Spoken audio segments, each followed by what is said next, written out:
Yeah. People are a little more particular about things. Like, so far, everyone. That's amazing. Really fun. Yeah. People like, their expectations. Yeah. They're kind of like whatever. That's awesome. So they're really. Yeah. And people are right out there. They're just. Yeah.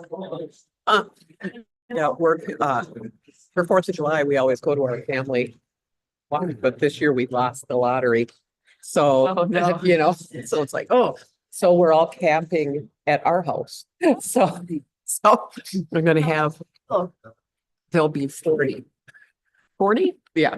Wow. So there'll be, Right, the porta yeah, they all have their own bathrooms in their campers. Oh, okay. And that, and we're gonna have, we're gonna have a drive-in movie night. So I've got a big like screen that we'll have outside, and then my daughter has a projector. We'll watch some classics. That sounds amazing. Good morning and welcome to the June 25th, 2025 meeting of the Natural Resources Board here in Kenosha, Wisconsin. Please join me in saying the Pledge of Allegiance to our great nation. I pledge allegiance to the flag of the United States of America and to the republic for which it stands, one nation, under God, indivisible, with liberty and justice for all.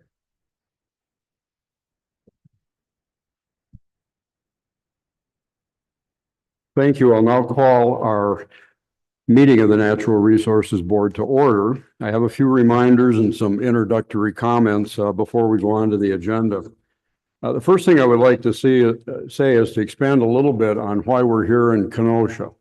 The board makes it a practice during the summer months to try and take our meetings out of Madison to other communities in the state. And there's a real important reason we do that. We want to make ourselves accessible to the public for face-to-face conversations. We want to spend a day in the field with staff and with local partners to better understand the unique resources in different parts of the state and to have those face-to-face conversations with the people who are our partners and the people that we serve. And lastly, it allows us to get out and meet firsthand with some of the field staff that are the foundation for the success in the department. These are the people that are working face-to-face with local partners and local citizens to accomplish things in natural resources and to build communities. And we had a very good day yesterday. The board was in the field in the Kenosha area. We spent time understanding better some of the challenges of the ozone air pollution that flows up from states to the south and east of us and causes us great difficulty in terms of trying to maintain a healthy environment and economic opportunities. We also looked at the community rebuilding in Kenosha, which is absolutely fabulous, following a long history of major industrial shutdowns, job loss, and over the years, many people have worked hard to create opportunities for redevelopment and growth, and we had a chance to see that in progress and understand the importance of the state and local partnership and the role that the department plays in some of the permitting and the resource restoration activities that go along with that. It was a wonderful day in the field, and I want to thank our local leaders here for their time spent with the board and staff. Mayor David Brugdala from Kenosha spent the day with us on the field day.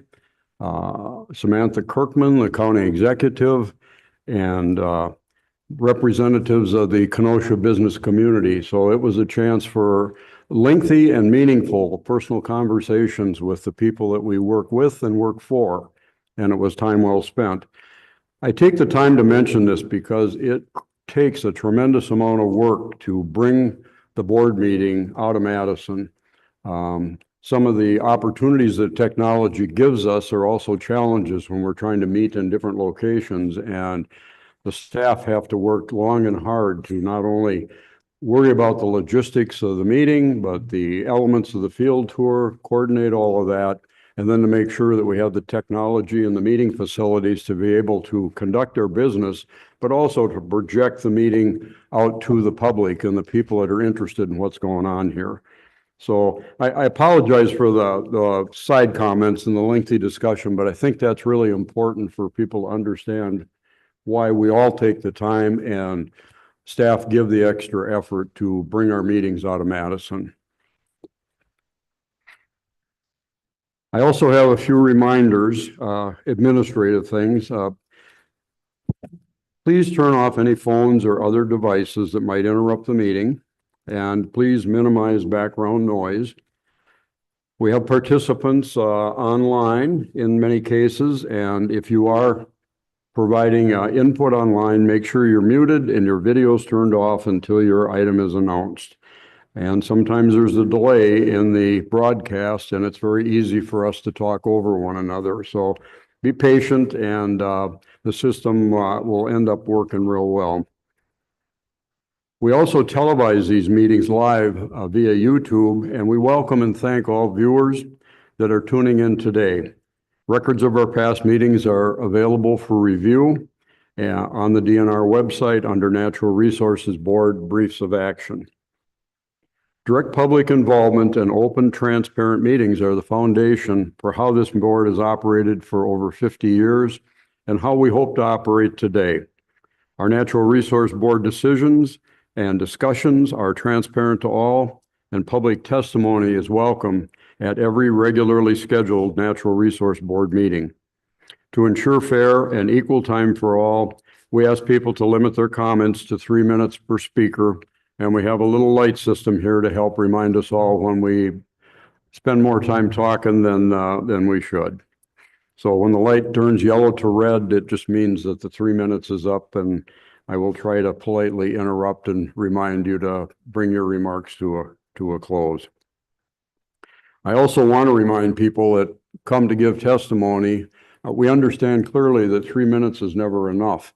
And a lot of times there's important background information that you have, and we welcome you submitting that in written form to the board, and the board members will have a chance to take a look at that before and after your testimony, and it really helps remind us of the message that you brought. I would like to express a very big thanks to Secretary Karen Yun and your leadership team for your support of the board and your commitment to enhance collaboration between the department, the board, and the citizens we serve. I want to give a special thanks today to Secretary's Representative Michael Thompson, Assistant Lynn Hust, and many program staff that gave the extra effort to make this meeting and the field day successful. As I said, it's an awful lot of work. We very much appreciate your time. We have a general feeling of how much effort it takes for you to do this, and we thank you very much. I also want to thank our issue presenters, DNR IT, Office of Communications, General Counsel, and all the support staff that make these meetings possible. Your time is also valuable, and we appreciate your support. And lastly, I want to individually recognize Ashley Bissell. Ashley is our board liaison position, and she is the primary point of contact for the public and people that wish to communicate with the board. So thank you, Ashley. You give us wonderful service, and we appreciate that. And lastly, I'd like to recognize all of the employees, the citizen volunteers, and our conservation partners of the Department of Natural Resources for your commitment and tireless work to protect and enhance our natural resources and to serve all citizens of our great state. Board members, any questions or comments? Okay, let's move on to the agenda. Ashley, would you call the roll, please? Sure. Rachel Beresa. Present. Deb Dassow. Present. Douglas Cox is absent and excused. Jeff Hastings is also absent and excused. Patty Schachner. Present. Robin Schmidt. And Bill Smith. Present. We have 5 members here. We have a quorum, and we'll continue with business. Next item is Secretary's remarks. Great. Kevin, you're up. Sounds good. Thanks, Bill. And thanks everybody for convening. I hope you had a really wonderful day yesterday as I did myself. I also want to extend my thanks to Mike Thompson and his team for hosting us here in the region. I think we got to see some really tailored site-specific visits, which really, I think, highlight the region that we're in. And it was really wonderful. And very thankful for all the work that you guys do with local partners and local leaders here to make sure that we're, supporting businesses and protecting the environment at the same time. It's a really important balance that we do here in this region, and it's really wonderful to see. I was just going to give a quick update. I've had a great month since the last time we've convened, but some really awesome highlights that I've had include I got to attend the 2025 PSRP graduation of the new academy recruits. So the new 10 wardens we're bringing into our conservation warden cohort. Amazing group of people, an incredible amount of sacrifice that they put together with their families to come train. They're separated from their families for about 5 months, and they train and learn all of the skills and laws that we need to uphold. It's a really incredible group that I hope you'll get to meet over time. I got to attend the Tribal Partners Fishing event with you, Bill, and others up north in the Chippewa flowage. Really amazing opportunity for me personally to participate in what I think is a long history of really trying to mend a relationship between the tribes and the fishermen up there. A really important and really powerful event. So thank you for participating and really enjoyed that. I got to collar 2 elk calves out in the field with our team, which was really neat in the Black River Falls area. I got to go out with our team and we swept the ground to see if we could find some calves and collar them so that we can make sure that we are well managed into the future. Really incredible experience. And just have a deep appreciation for the amount of time and effort and commitment our staff has for the science and management that it takes to manage a species on the landscape. And last week I got to go up north to, well, I was on vacation, but I got to stop in with our staff up there. Got to see the fish hatchery, got to see these little walleye fingerlings, which are really amazing that we're going to stock into the lakes up there. And got to meet with our water quality team around a lot of the healthy watersheds we're doing. There's a lot of really clean watersheds up there that we want to work with landowners to keep in that state. And got to see, went to American Legion State Forest and got to see some of the different forestry management practices that we do for hardwoods and aspens, using prescribed burn on the landscape. So a lot of different management techniques to keep our forests healthy and to keep our timber industry healthy and alive. So that's it. It's been a good month and looking forward to this meeting with all of you. Thanks, Bill. That sounds to me like a very busy working vacation. Is there any vacation time in there? Yeah, I went fishing out on Trout Lake with my kids and family. So it was really fun all around. So good vacation. Thanks. Thank you. Okay, approval of the agenda. Are there any changes to the agenda? Robin? So I would ask that we take item 2C and move it to item 3 so we can have a brief discussion on that. Okay, any other changes?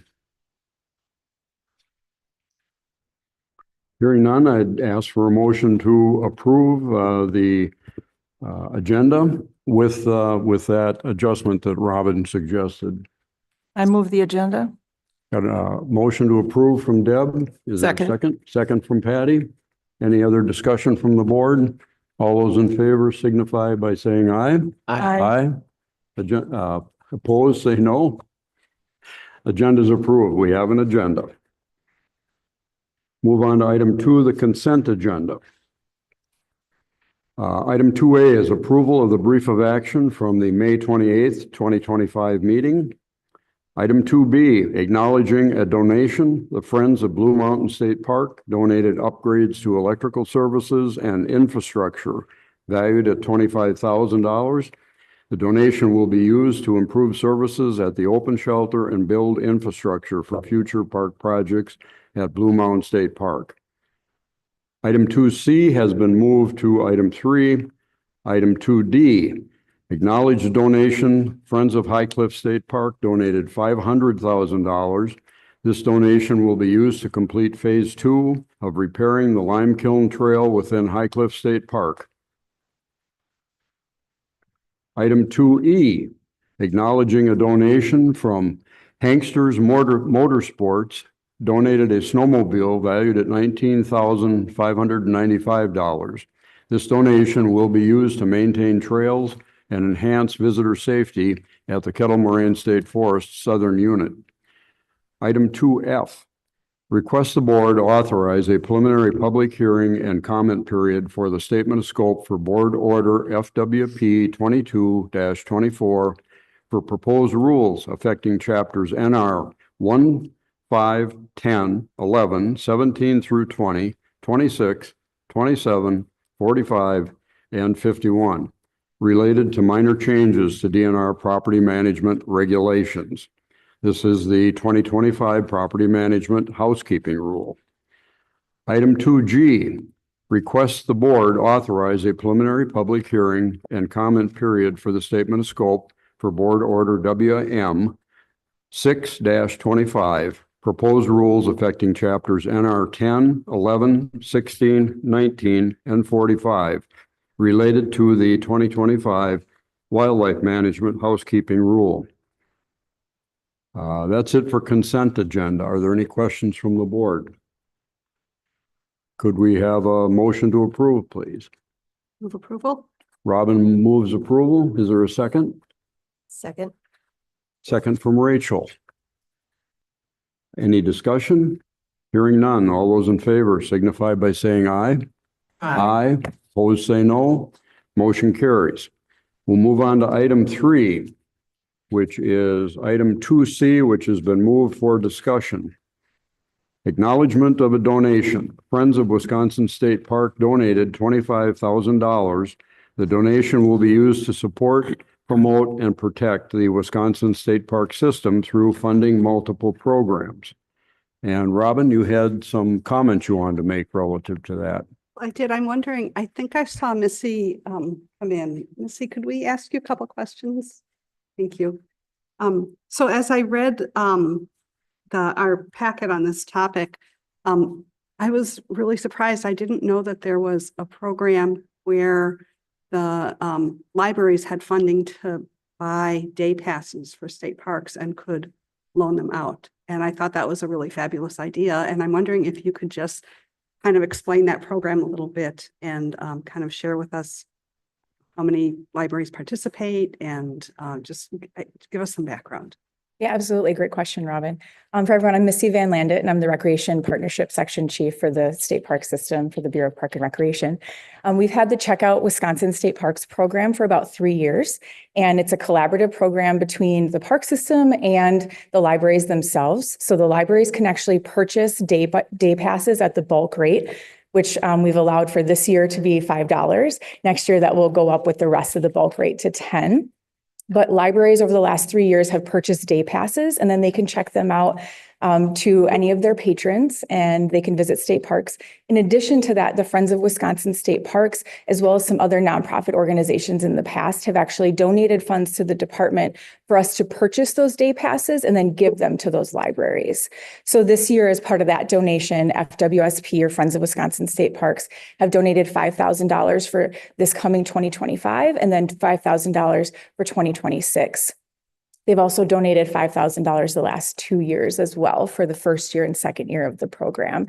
So right now there are just over 50 libraries that are participating. That ebbs and flows according to their funding, and about 42 counties of the 72 counties participating. So again, that goes up and down depending on the year. I think year 2 was actually our biggest year with participation. But again, that's really contingent upon the funding that's available to those libraries. So we're hopeful at some point in the future, we might be able to do this with annual passes, but statutory, authority does not allow for that right now. But they do the day passes, and that seems to work out really well. And we have libraries that continue to reorder throughout the year.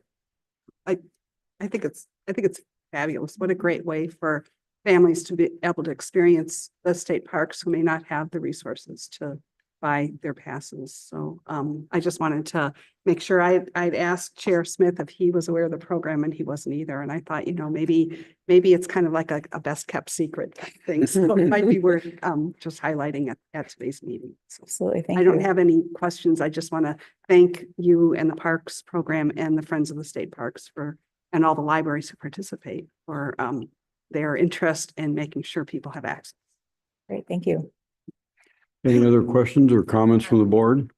Rachel? Yeah, I think it's super interesting. Is there a place that shows which libraries participate or which counties or kind of where they are spread out through the state? Yes, if you go onto our webpage, the DNR webpage, and you just type in checkout. So it's checkout Wisconsin State Parks at your library. Nice pun. So you can go on there and there's a list by not only the library and the city, but then by county as well. Are they geographically pretty spread out through the state, or is it kind of clusters? They are pretty spread out. We definitely look to target, especially when we're taking that $5,000 from FWSP. We really like to target the libraries that maybe don't have as much funding or in more remote areas. But we also want to make sure that the libraries that are participating are within about an hour of any of our properties that require an admission pass. We've actually been working with the Green Tier program. So some of the businesses in the Green Tier program have purchased passes on behalf of their library. So it's a pretty neat program that is spread out across the state. I think if we could somehow have more funding for it, more libraries would participate. Because like I said, it just depends on their annual budget. For example, Verona, Wisconsin, they order anywhere from 800 to 1,000 passes every year. But then there are property or libraries that only order about 25 passes per year. So it really is widespread. But again, 42 counties across the state. So pretty good participation. Very cool. Any other questions, comments? Thank you, Missy. Thank you. We'll treat this as a opportunity for public advertising of a very little known program. So it's, we'll pull it out into the light of day and hopefully give more people the opportunity to take advantage of it. And Robin, thank you very much for suggesting that for discussion at the board. Next item on the agenda, we moved to, go ahead. I think we do. Thank you. You're busy today. You're bringing good items forward and you're keeping me on track. Thank you. We do need a motion. You want to make that? Yeah. Robin moves approval. Rachel, second. Okay, we've got a motion to approve in a second. Any further discussion? All those in favor signify by saying aye. Aye. Opposed, say no. Motion carries. Thank you. Now we'll move on to action items. Item 4A. Request adoption of Board Order WM 17-24. Proposed rules affecting chapters NR 10 related to the 2025 Wildlife Management Spring Hearing Rules. Scott Carroll, Wildlife Regulation Policy Specialist. Welcome, Scott. Thank you. Good morning, Chair Smith, Secretary Young, members of the board. I am Scott Carroll. I'm the Regulation Policy Specialist for the Bureau of Wildlife Management. And today we have for your consideration WM 17-24, which is our 2025 spring hearing rule for wildlife management. So just as a reminder, so this is the final adoption from the rules. So we brought the scope statement back to the board several months ago. We also kind of brought an informational item a few months ago to the board to introducing the topics we'd be bringing up at the 2025 spring hearings, which are held in April. And today before you, I promised we'd have a rule, and here we are for your consideration. So this is the final step before we move on from the board's consideration to the governor and legislative review. So we had 4 questions that were on our agenda this year. 2 of them should be familiar. We had them as advisory questions last year. They were the allowing the non-edible parts of a deer, bear, elk to be left in the field after harvest, and then the fall turkey season extension in zones 6 and 7. These were items that were supported as advisory questions last year, so we felt comfortable bringing them back for a potential rule change.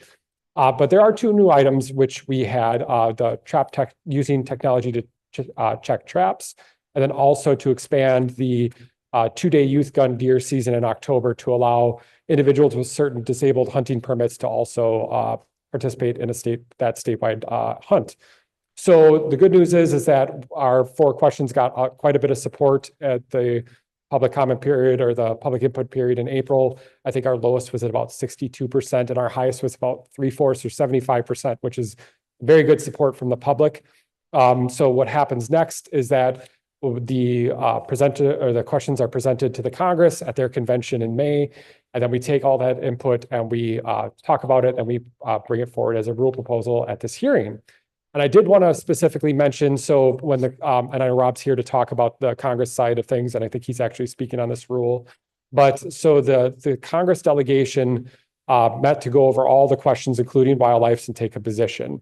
And on 3 of the 4 questions, they indicated support of moving forward for each of them. The one they didn't, and what we heard some concerns about at their convention, was the using technology to check traps. So the delegation voted to not support that one. And we heard some concerns about, should this be allowed to do? And what we had done is when we were building this rule, we were presenting this as that this would be a new thing, that this would be something that we would be allowing under regulations for the first time.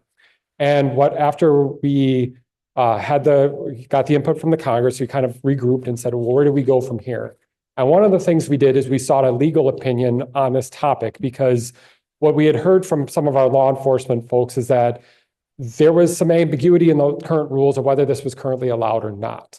So we felt like it was an important step to go from where do we do next, is to get that final kind of say. And what we heard from our legal staff is that the current rules don't prohibit this already.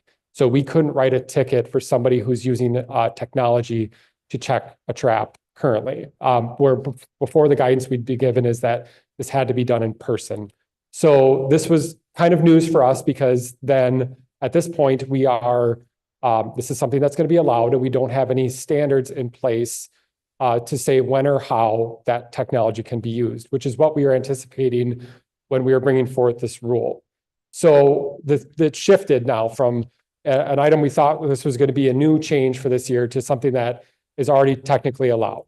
So what we decided to do is, because the rules set standards forward on how and when an individual can use technology to check a trap, we felt it was important to have those standards in place because it's already allowed.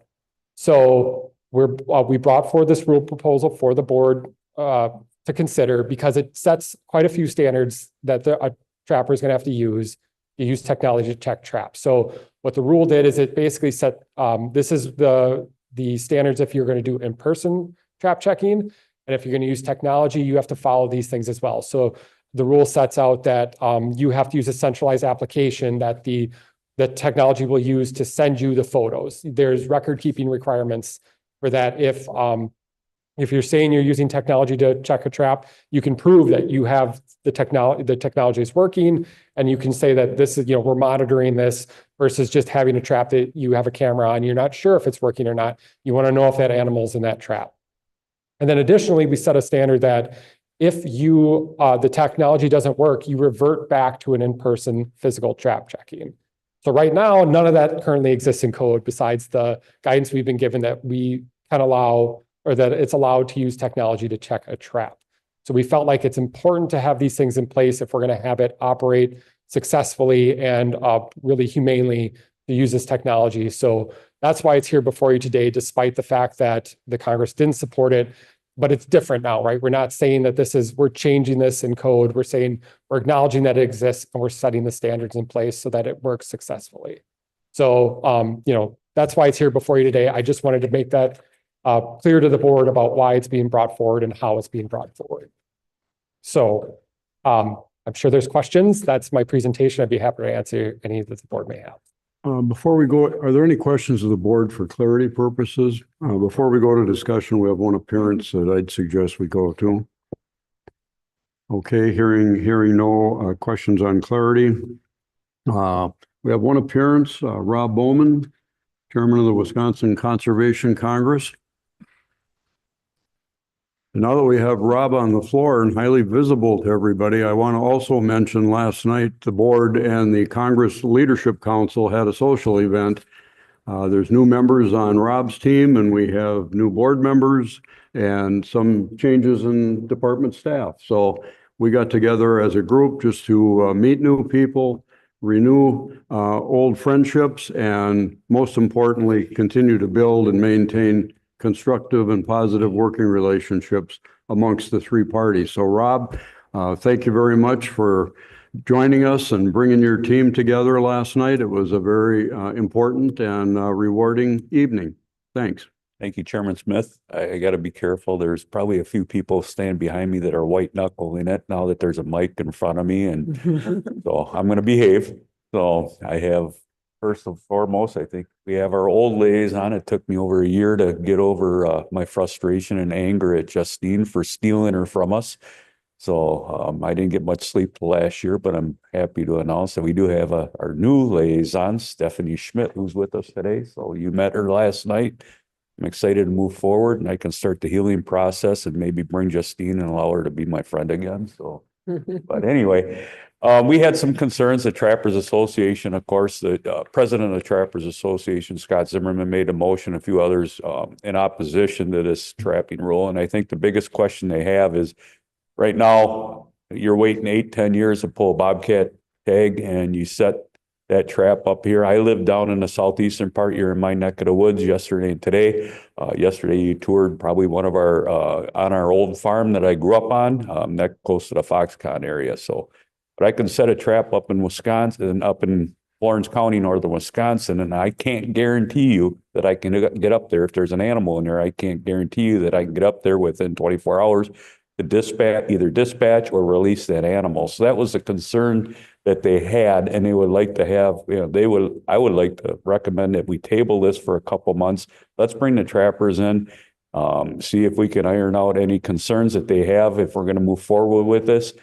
I talked to Scott Zimmerman, who's also not only a delegate, but the president of the Trappers Association on Monday night. And he agrees that, this is the move, that the future of trapping, of course, is using technology, but there's a lot of questions to this. And I think we need to have that discussion. So out of respect, the trappers being such a huge partner in this, in conservation, and, it's very important as far as managing animals on the landscape. There's no doubt about it. I think we need to bring them in and have those discussions before we move forward with this rule. Okay, thank you. You want to stay there for a moment, Rob? There might be questions from the board. Any questions from the board? Robin? Yeah, so Rob, can you just share with us a little bit about the trapper's perspective about the use of these systems now without any requirements that they check their traps within a certain point of time? As Scott had indicated, the legal opinion is that it's not illegal to do that now. And so I'm just wondering, was there discussion about a concern for these things happening to continue to happen until this moves forward? Their biggest concern was the enforcement. Can we guarantee, even though you can set a trap up in Florence County, I live down here, it's 4 hours. That doesn't mean I can get up there, dispatch that animal, either dispatch or release that animal. So that was the concern that they had, and they wanted to make sure, they wanted to have those further discussions, and that's why I'm asking if we can table this. I did talk to Eric. I was going to mention, when I talked to Eric on Sunday, that I was going to bring this up, that we can actually table this, bring them in, because they are trusted partners. I mean, the public's view on trapping is a lot different today, and Bill, you can attest to this, than it was 20 years ago. They've done an outstanding job educating the public on the importance of trapping and conservation. So I think we owe that to them, to bring them in, bring them to the table, because after it's done, it's going to be them to educate. And that's why we depend on them so much. Other questions from the board? Yes, do you think that using the and these are maybe questions for Scott too, using the technology will increase engagement by making it easier, as we're all more time constrained, that maybe and just having that interactive aspect might bring more young trappers in? I can't answer that. We don't know. Yeah. They would know. They're the ones that are educating our future trappers and everything else. So all I know is I did use it, but I was very cautious on how I use it. I still went out there daily, because there's times that you do have to either release an animal or dispatch it. So it's important to physically check your traps as well. I had an incident this last year with a fisher tag where a wolf had got in and pretty much devoured my fisher. So, yeah, so the traps, I mean, the technology is nice, but can you guarantee that you're going to get up there and address the an animal in the trap? But I guess with those standards, I think that's what helps to Yeah. address it. And that was my other question is, when writing these standards, will the trappers be involved as an advisory group? I would think they should be. Or kind of what that process is? Yeah. Maybe this is a. Scott? Yeah, So, nope, good. I believe your question was input about the standards. So this rule has actually been out for public comment. Like the standards that are in the rule has been out for the public since probably March. So part of the spring hearing input that we receive is part of the open public comment period for the rule. And so what we do is, as part of that open public comment period, aside from just having the spring hearing questions online, is we put the rule out for everybody to comment on. So the standards have been out for public consumption since the last several months. We didn't get any specific feedback on the standards itself. We've worked heavily with our law enforcement team to say, okay, what do they want to see in terms of enforcement, the enforcement side of the rule. So that's why I think it's important to know too, that there's a standard in the rule that as soon as you get notification that there's an animal in that trap, you have 24 hours to go. You have to go either release or dispatch that animal. So right now, that's currently the standard is you have 24 hours to check the trap. So you can, I think what this actually does is this, I have a cell camera that I run for just deers, but pretty quickly, you get almost live notifications if something's coming, it sends you to your app, you get a notification on your phone. What I think this has the potential benefit for is that, for instance, somebody who has a Bobcat permit, they've been waiting 8 to 10 years to do so. If they know that there is a Bobcat in that trap, they're going to go out as soon as they possibly can to go dispatch that animal or release that animal if it's in the trap that they're not intended to trap. So I think it has a great potential to cut down on the amount of time that a trapped animal is sitting in that trap. But right now, the standard just says you have to check every 24 hours. So in theory, you could go out at 10 o'clock at night, check your trap, and then 10 minutes later, an animal could go trigger that trap. And then you don't have to, by the law, go out for another 24 hours to check that trap again. And I think what this does is it creates more of a direct, we're ensuring that the technology is working, that you're getting those notifications. It's going to potentially really cut down on that time, because once that individual gets that notification, they're going to want to go out there as soon as possible and they either dispatch or release that animal. yeah, it seems like it'd be exciting. That would be a ding you'd want to hear on your phone. And yeah, it seems like it'd be fun, cool technology to use. And then, yeah, not that 24 hours having to make the trek out. So thank you. Other questions from the board? Robin? So Scott, can you share with us, any outreach that you had with trappers on this topic?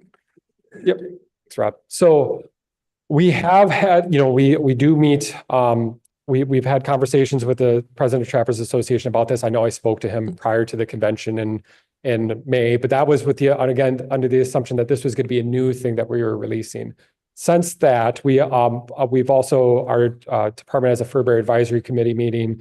That was after the convention, after we got that legal opinion. There's members of the Congress on there. There's members of the Trappers Association on there. There's other members of, interest groups that are related to trapping on that committee. We did inform them of the legal opinion, and then that we would be moving forward with it at this board meeting so that they would have the opportunity to present, to present to the board their opinions on this matter.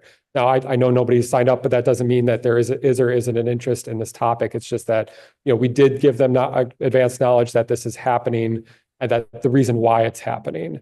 So I can't say why they aren't before you today, but we have tried to reach out to these groups to say, this is what we know now, that it's not a new change. It's a change that we're acknowledging is already there. But we want to put these standards in place. And I think they they're probably right that the last time we did check them, they did want to read the rule language. So we sent the rule directly to some representatives of the committee, and I haven't heard back from them. And I have tried to check in with our fur bearer specialist about this, but I haven't heard any feedback since that time.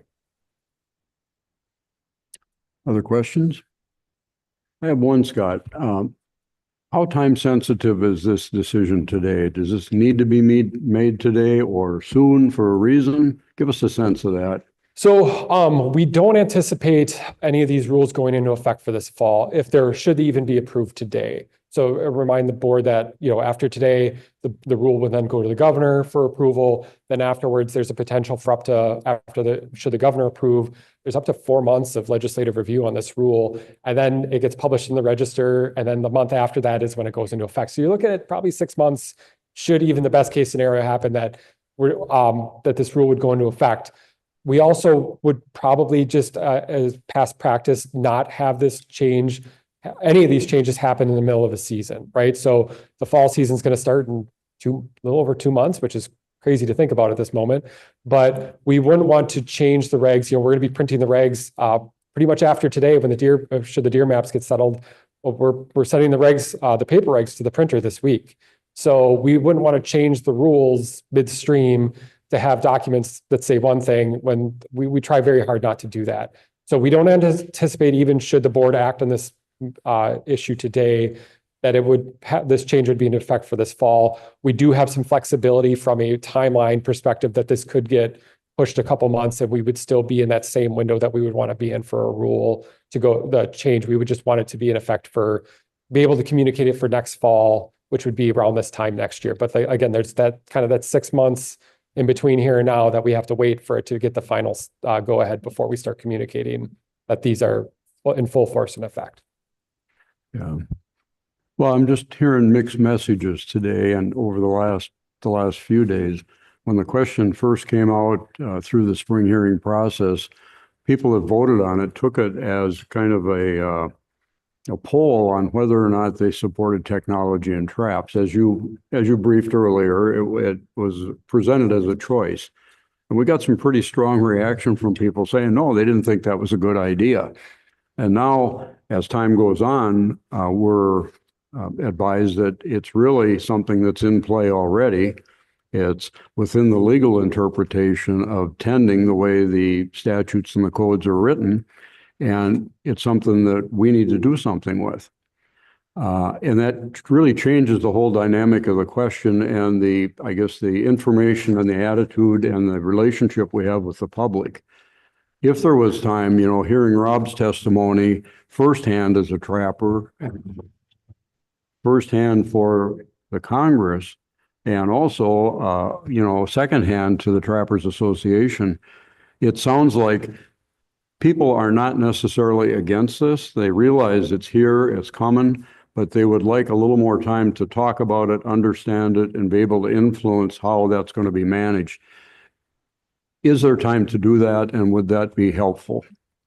From our expectation of needing this rule to go into effect, we do have time. So if that's something the board would like, if we could come back at maybe in the fall or something, that would still give us enough time to have our desired timeline to have this rule go into place for, again, we're talking next season for most of these rule changes. Yeah. So I'm just thinking the vast majority of the public that has an interest in trapping is probably still operating with the thought that technology is a yes or no type of a discussion. And it really isn't anymore. It's here, it's yes, and it needs to be managed. And a little extra time, I think, would help to get that message out to a broader group of the public. And it may engage people or groups that would now want to participate and weigh in on how we deal with that through rule change. There might be some benefit in doing that. And if not, it certainly changes the relationship with the public, is that they're still involved in the discussion before the final decisions are made, rather than being told we'll delay implementation, but this is what we're going to do.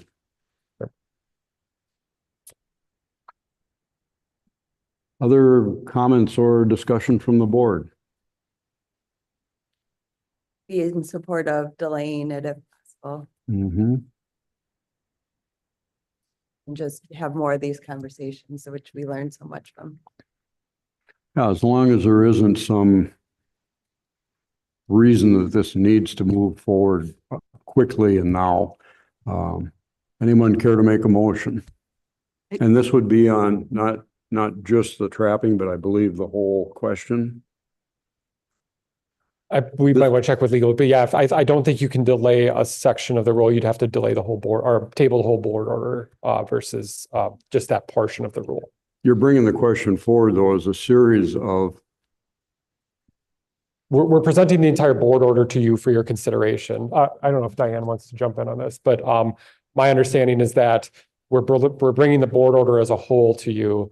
Now you could table it. You could strike that provision, but if you want to kind of advance this as a whole, then we would probably be better off. It'd be advantageous to table the entire board order for a later date. Yeah. Diane, you want to jump in?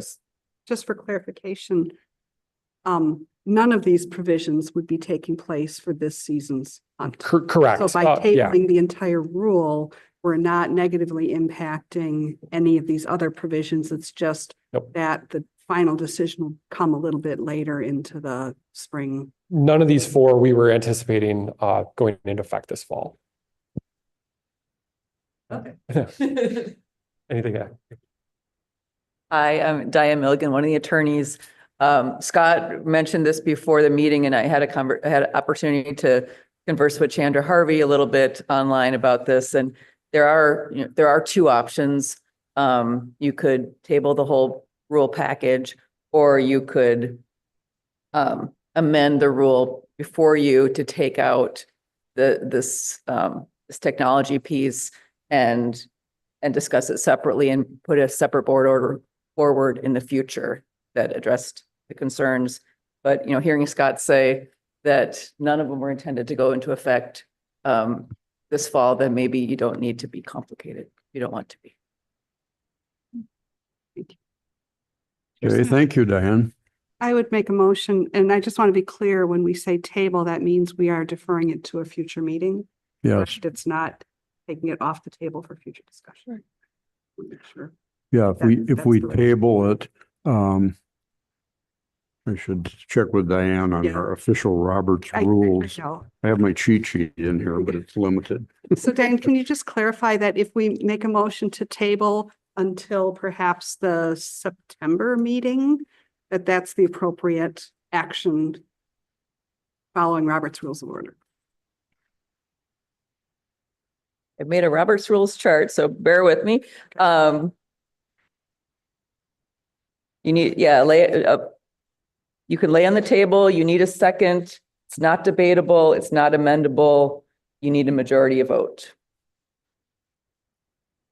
So I would make that motion to table this entire package, keep it together whole, and bring it back to us at the September board meeting after having further discussions on specifically the technology and trapping item. I'll second that. Okay, we've got a motion to table and we have a second from Patty. Any further discussion from the board? Hearing none. All those in favor signify by saying aye. Aye. Aye. Opposed, say no. Motion carries. Thank you. Thank you, Scott. Thank you, Rob.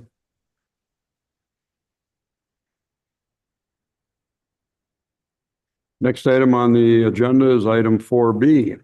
Request adoption of Board Order FH 10-24, proposed rules affecting chapters NR 20 and 21 relating to changes to fishing regulations on inland, outlying, and boundary waters. The 2025 Fisheries Management Spring Hearing Rule. Kari Lee Zimmerman. Welcome, Kari. Good morning, Chair Smith, Secretary Hyun, members of the board. Thanks for having me. I'm Kari Lee Zimmerman, the Fisheries Regulation and Policy Specialist. And just like Scott, I am here with my spring hearing package, and we are here for the adoption of the final rule. Fisheries has these biannual rule changes in odd years. They come from department staff, or the Congress is where these changes come from, and go through a whole review process and get public input. We had a few more questions than wildlife did this year. We had 39 questions in 2025. So just to review sort of the statewide questions, our questions were allowing motor trolling with up to 3 hooks, baits, or lures per angler on inland waters in Lincoln, Sawyer, Sheboygan, and Wapaka counties. So we added those counties to the list. We did also, as part of that question, have a question that was asking if they wanted Forest County to go from 3 lines back to 1, but that didn't pass in Forest County. So that part we are taking out and not advancing. And the Congress supported us not advancing it. Changing the statewide general opener for the trout season adds about a month of fishing opportunity. And then simplifying the trout regs, going from 2 county-based regs down to 1. So the 1 regulation would be 5 fish total, no minimum size limit, which is taking out the 3 fish, 8-inch minimum, which was the 2nd county-based reg. This other statewide ones were the catch and release season up, and certain water bodies around the state where where the sturgeon populations are healthy enough to have it, allowing some additional opportunities there. But then conversely, closing the Caesar and the lower Wisconsin River for the shovel-nosed sturgeon to give those some extra protection. Walleye regulations up in the St. Louis River estuary area will make our regulations consistent with Minnesota's. So making our regulations consistent there. And then we had quite a number of individual water body regulations, specifically panfish changes that we talked to you about after going through a whole panfish 10-year study that was done. So all of the department's fisheries questions were supported through the spring hearing process, and they were supported by the Congress, in addition with taking that Forest County trolling one out. In addition, with this package, we added back in the statewide uniform opening season for muskie on inland waters and moving that to the first Saturday in May.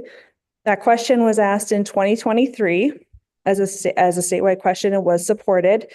It went to the Conservation Congress. There was some concerns voiced about that from the floor, and the Congress didn't support it then in 2023.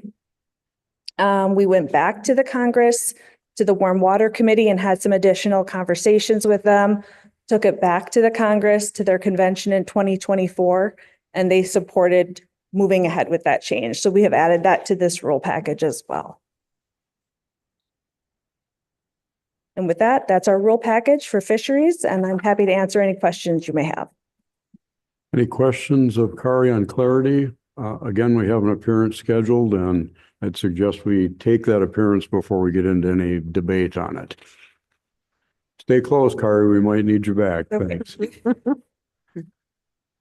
We have one appearance on this item. Again, Rob Bowman, Chair of the Wisconsin Conservation Congress. Welcome back, Rob. I was signed up for this, but that's okay.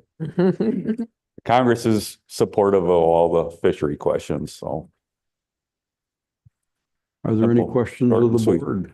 Of Rob? I have one for you, Rob. I knew Just to this make was sure, the early muskie season caught my attention because that was a fairly hefty debate a couple of years ago at the board. And that early season up north was not approved. And there was some fairly strong opinions coming from the Congress at that time. And Kari has said, brought it back and worked with the Congress through the committees, and it's supportive. Can you give us any insight as to the change in that? I think the biggest thing was it started out in our process. We approved it. We were supportive of it 1 year. The following year, we were opposed to it. So we brought it back. The department wasn't prepared to receive. They weren't ready to receive the outcome last year or 2 years ago. So I brought it back on the agenda last year in 25 or 24, and it was approved. So. Okay. Yeah, my only concern is it didn't come through the spring hearing process this year, so it was a little bit of a add-on outside the normal system. I mean, it ran through the normal approval process. It just happened last year and it wasn't part of the package. So I wanted to draw attention to that. I believe 22, the Congress asked it, 23, the department put it on there. We rejected it in 23. We brought it back in 24 and the Congress supported it. Thanks for the additional information on that. Any other questions of Rob? Thank you. Okay. Are we ready for a motion or do people have questions of Kari? Ready for a motion? Oh, Did I hear a motion, Patty? yes. Okay, we So got moved. a motion to approve. Is there a second? Second. Second from Deb. Any discussion? Hearing none, all those in favor signify by saying aye. Aye. Aye. Opposed, say no. Motion carries. Next item is item 4C. This is a acceptance of a donation from the Tainter Trail Tamers. The Tainter this is going to be a tongue tire. The Tainter Trail Tamers Club donates $5,000 to be used for a walleye movement study in Tainter Lake and the Upper Red Cedar River.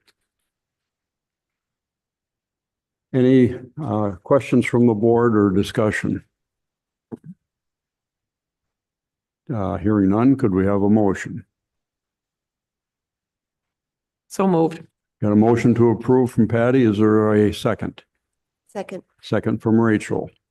Any discussion? Hearing none, all those in favor signify by saying aye. Aye. Opposed, say no. Motion carries. Move on to item 4D. This would be a land exchange, Flambeau River State Forest in Sawyer County. Terry Bay, Facilities and Lands Bureau Director. Welcome, Terry. Good morning, and thank you for the introduction, Chairman Smith. Good morning, Secretary Yoon, and members of the board. The department is requesting approval to exchange 1 acre of department-owned land lying within the project boundary of the Flambeau River State Forest for 6.7 acres of land also lying within the project boundary of the Flambeau River State Forest. The 6.7 acres of land to be acquired by the department is currently privately owned by the Lutch family. This exchange of land is requested to resolve a trespass situation with the private landowner. After acquiring the 6.7 acres of property by the private landowner, that private landowner constructed a private residence, well, and septic system without having a survey completed. After a survey was completed, it was discovered that these improvements were located approximately 173 feet north of the private landowner's actual property and on department-owned land.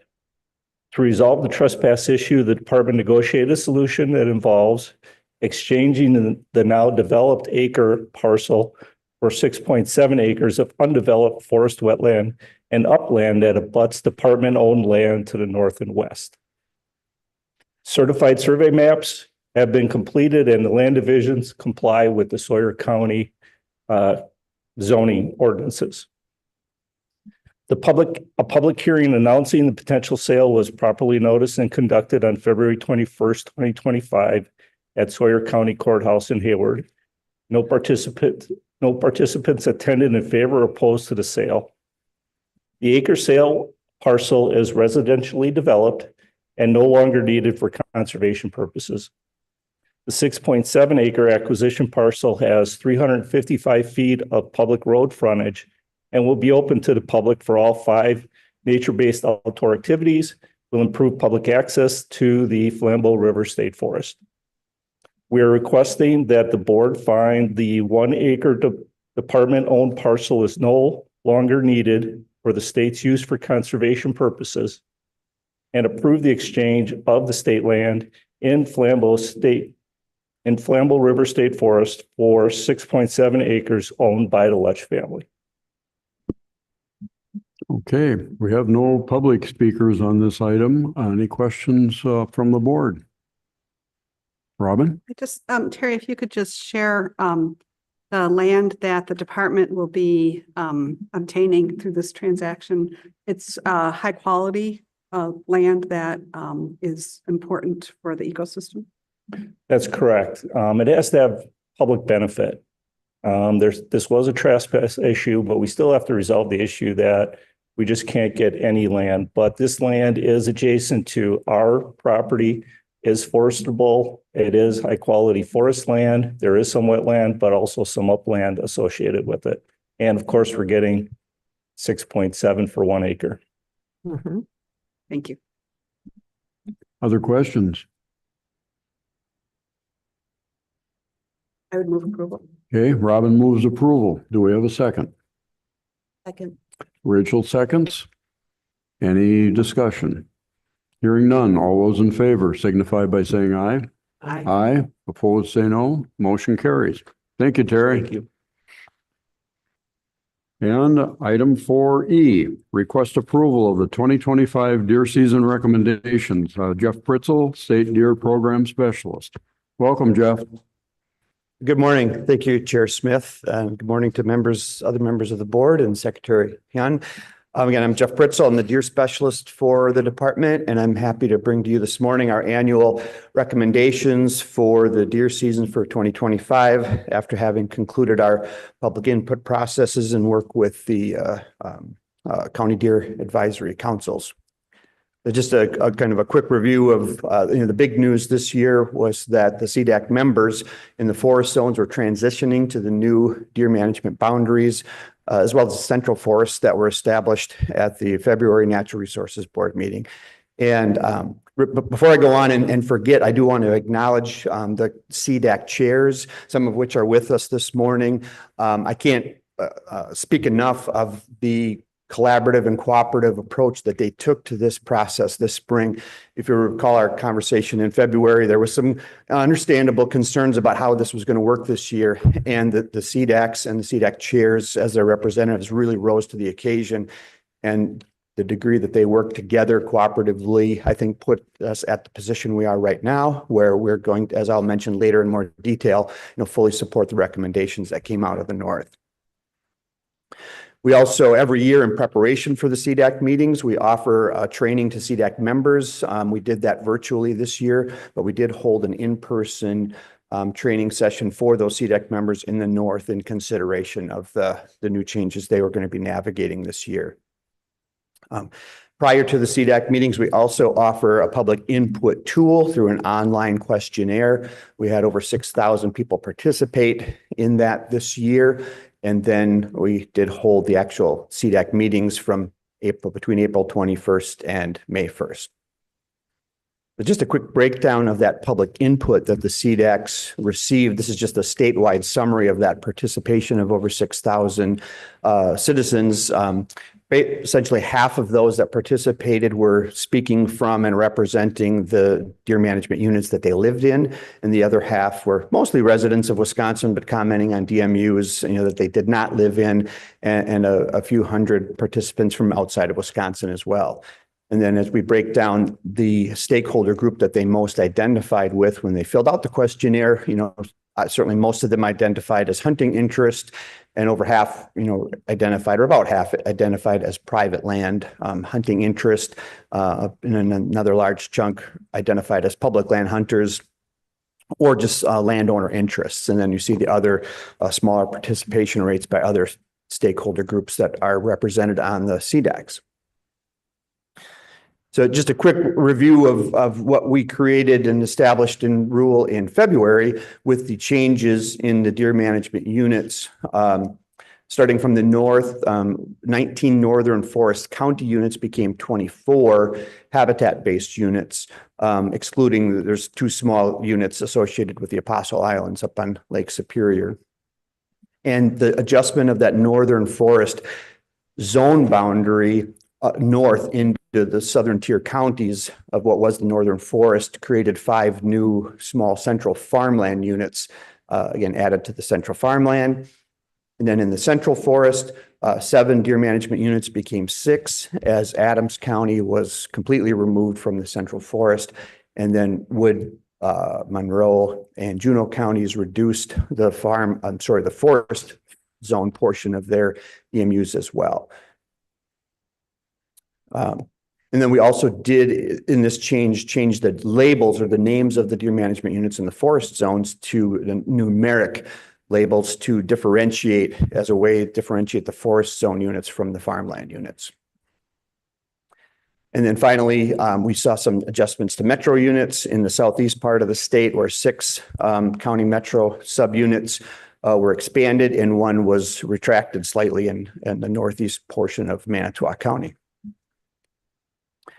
So now I want to share with you just a little bit. I'm not going to go into great detail, but I want to, as an example of how the Northern Forest units were positioned to make the recommendations this year. I also want to extend my appreciation to our Office of Applied Science deer staff, namely Dr. Dan Storm and his assistant, Beth Wojcik, who created what we called the permit calculator, which was the spreadsheet, which addressed the challenge that these northern units had to deal with not having any harvest history associated with these new units.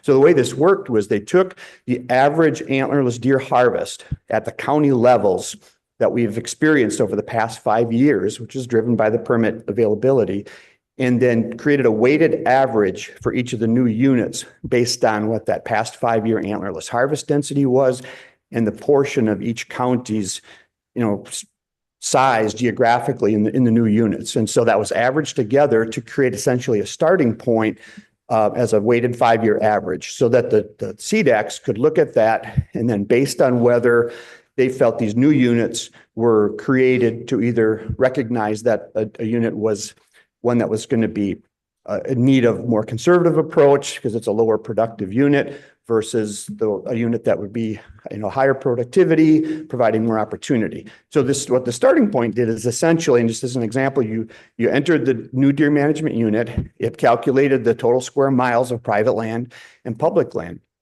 And then it provided the historic antlerless harvest density.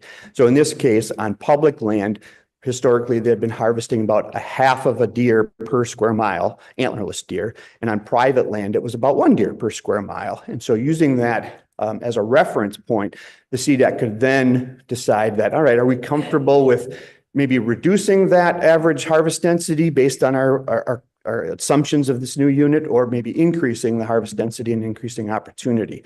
We also then shared the past permit success rates, because that will then calculate how many permits you would put out in an area. And so as the CDAC would take an approach of either saying, all right, we're going to make this unit a little more conservative, or maybe we'll use the statewide average that was generated because we don't have good information to go higher or lower, or be more liberal, that would generate the permits. And then that's what they arrived at their final recommendations at. And when all the dust settled after the process of those 24 Northern Forest units, 6 of them recommended permit availability that was below the recent averages, and 8 recommended right at about what the recent average has been, and 10 recommendations came in above the 5-year average. And again, we most of the reconciliation or the cooperation between the CDACs after their first meetings was accomplished either by recognizing, hey, we're pretty close together, let's just meet in the middle, or in a couple of cases, one county, CDAC deferred to the other. And we did have just a couple of follow-up meetings where it was a little more complicated and it required some discussion at a table. And we had 2 follow-up meetings to address DMUs 113 and 116. But that was worked out very cordially and amicably, I believe. And again, compliments to the CDAC chairs that were navigating that with us, and that puts us in the position we are again today to arrive at a full recommendation. So this is the statewide numbers are looking at our quota, which is the identified desired antlerless harvest across the state. It's up a little bit from the previous 2 years. That's in line with the fact that we're coming off of 2 mild winters, and we had an increase in harvest last year. That antlerless bonus permit availability shown here, broken down by private land and public land. Pretty stable over the last couple of years for private land. Again, we see a little bit of an increase offered this year on public land. And then when we also add in the numbers of permits available within the metro subunits, we arrive at a total bonus permit availability of 260,000 permits. Now, this is just antlerless bonus permits. And so you may note that, well, that 260,000 permits doesn't add up to 291,000 antlerless deer. So how does that happen? The remainder and the bulk of the antlerless harvest in the farmland occurs with the free farmland permits that are issued with licenses. And I'll share that with you in just a moment. But overall, as reviewed in the background memo that we shared for the green sheet, the department supports all CDAC recommendations with one exception, and that is in Grant County. The CDAC recommended not to hold the holiday hunt and January extension this year, and the department's recommendation was to include Grant County in the holiday hunt and January extensions for the 2025 season. If the recommendation as the department has put forward is accepted, the map that shows which counties are participating in the holiday hunt and the January extension in the farmland zone would look like this, with Grant County shaded red along with the rest of southeast Wisconsin. Just as a reminder, there's 5 new central farmland DMUs along the northern tier, 2 of which are participating in the holiday hunt and the extension in the northwest in Burnett and Washburn County. So overall, we have 45 counties out of the 58 eligible for the holiday hunt participating. This represents a new high. Every year we have a few more counties that are participating in these opportunities, as well in the January extension. 38 of the 58 counties would be participating in that extended archery season. And if the board, opts to support the CDAC recommendation from Grant County, those numbers would be 44 and 37, adjusted accordingly. So then the other recommendation that the advisory councils make in the farmland units is how many free antlerless permits come with their license. And this just breaks down the summary of how that has shaken out across the state, with 10 counties offering 1, 27, which is most common, offering 2 free farmland tags, 19 offering 3, and then smaller numbers offering 4. And in Door County's case, Door County historically had offered 5 permits. They backed off for a couple of years. Now this year they're offering recommending 5 permits again this year. Collectively, this represents a 12% increase in free antlerless permits that would be available to hunters that select those. And that concludes the recommendations from the department. Okay, thank you, Jeff. Any questions on clarity? We have an appearance scheduled for this item as well. And if there aren't any immediate questions of Jeff, I suggest we go to the appearance and then we'll pick up the discussion debate afterwards. Thank you, Jeff. Stay close. Okay. And Rob Bowman, welcome back, Chair of the Conservation Congress.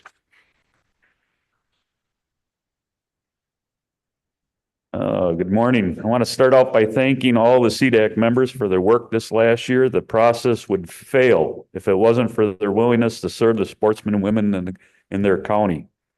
Conservation Congress supports the final season structure and quota recommendations advanced to you today by the department, except for the DNR's recommended changes to Grant County. WCC feels very much appreciates the DNR's efforts to reach out to the Congress and the Grant County CDACs ahead of presenting these changes. However, the WCC feels that the recommendations of CDAC should stand and their local recommendations should be supported by you today. Okay. Any questions of Rob?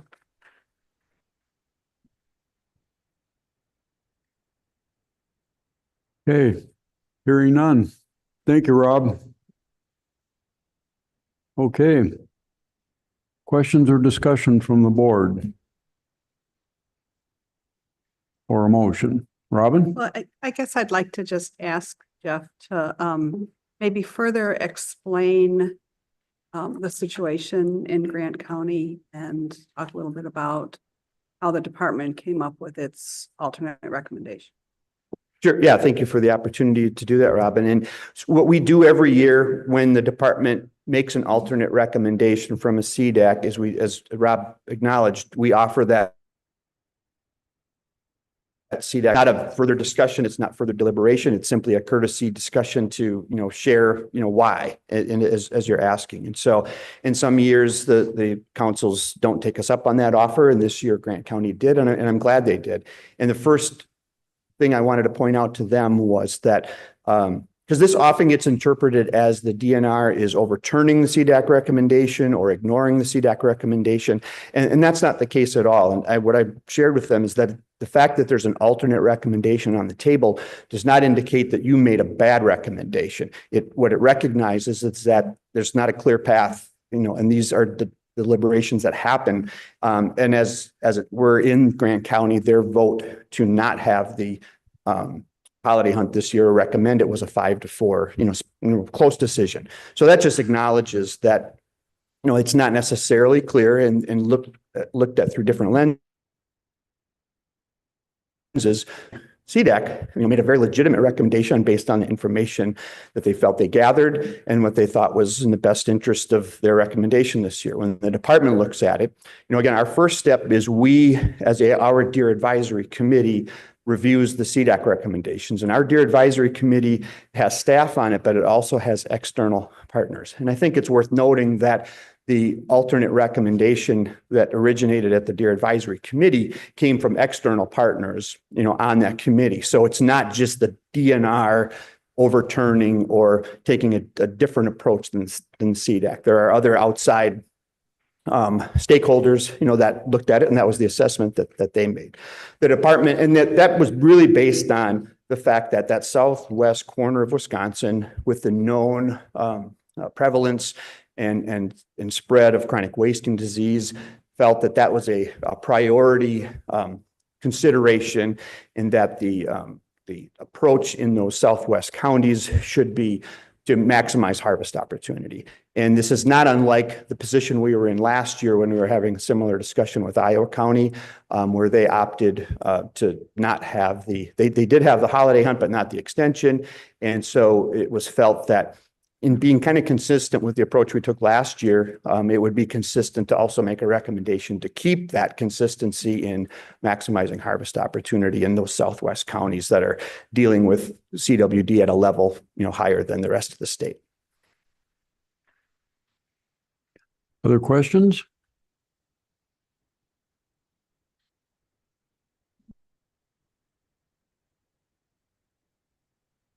Are we ready?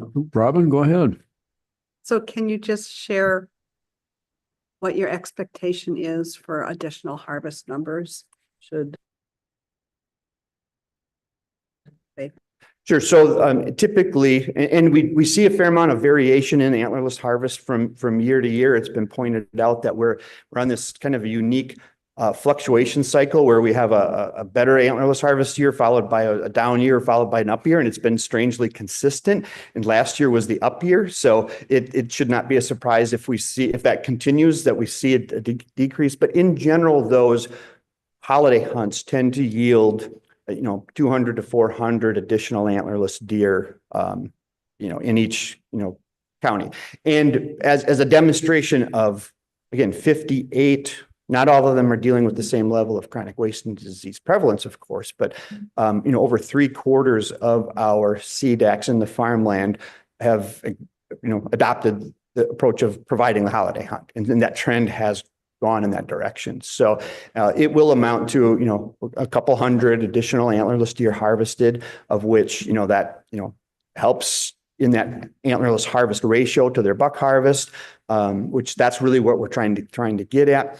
But then there's also just, I think, the additional recreational opportunity that's provided, which I think has probably been moving this statewide trend towards providing the holiday hunt as opposed to not.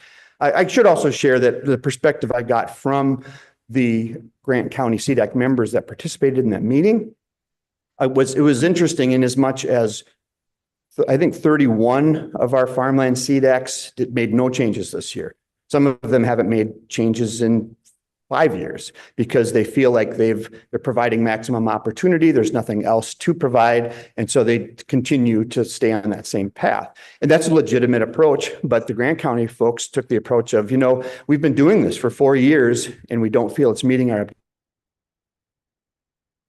objectives. Take a different strategy. Again, that's not a wrong approach to take. I totally respect and understand their logic in let's try something different and see if it can make a difference. Our past harvest history would suggest it's not likely to make a difference, and that's probably why we went on the side of, providing that opportunity from a consistency standpoint. Other questions from the board? Rachel? Just kind of a comment. I went to my county CDAC meeting and just in conversations with some of the Conservation Congress members and wishing that they had more tools in their toolbox. Was a conversation or something that came up a lot. But then I would ask them, like, what examples can I bring back? And I didn't really no one really had a good answer. But I know that, trying to figure out different avenues or you can implement CDEX for their toolbox, just something to consider. Yeah. And the Grant County folks also, in my conversation with them, shared that the real message is we want a bigger picture discussion in the future about because that's what they're getting at, is that these things that we're trying to do, everyone's on the same page. We want to increase antlerless deer harvest. So the discussion of how might we accomplish that is, they're looking back at, hey, it's not happening under the current situation. So let's have a bigger picture conversation about that. And so to the degree that this gets highlighted because, there is this different recommendation in Grant County, I appreciate that it brings this conversation to light. Other questions, comments? And Robin? I just want to make sure I'm understanding this correctly. So this change really is more consistent with, the recommendation that you're presenting to us is more consistent with what the adjacent counties are doing as well. So is that correct? Correct. Yeah. Yeah. And Grant County. So in 2020, we were in a similar situation where Grant County recommended not to have the extensions and the extra seasons. The department recommended to do so. And in that scenario, the board went with the county and Grant County was not in, and that was 2020. Since 2020, though, Grant County has offered both the holiday hunt and the extension for the past 4 years. And so, we lean towards the consistency of keeping that available.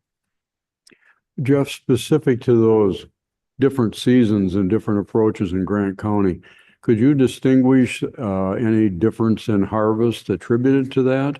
Did they harvest more deer with the holiday hunt, or was it pretty much the same in the seasons that they didn't have? And I know it's hard to do that real precisely, but just in a general trend type of a comment.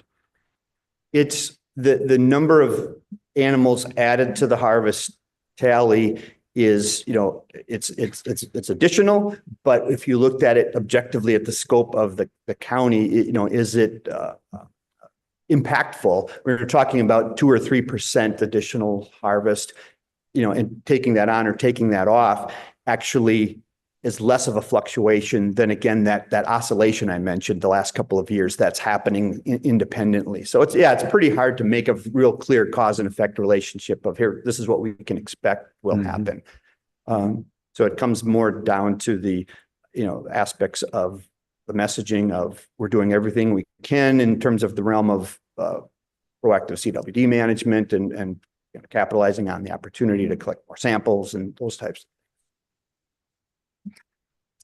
It's just interesting, frankly, over the years, I probably have heard the most comments about the holiday hunt coming from a very small handful of hunters that were very appreciative because it was a hunting opportunity for a friend, a relative, somebody that was coming into the state for the holidays and had enjoyed deer hunting and weren't able to get here for the regular season. And that was the biggest and most positive input I've heard. And it's a very small group of people that are affected by that. So your earlier comments about recreational opportunity, I think, really ring true with me based on what I've heard over the years.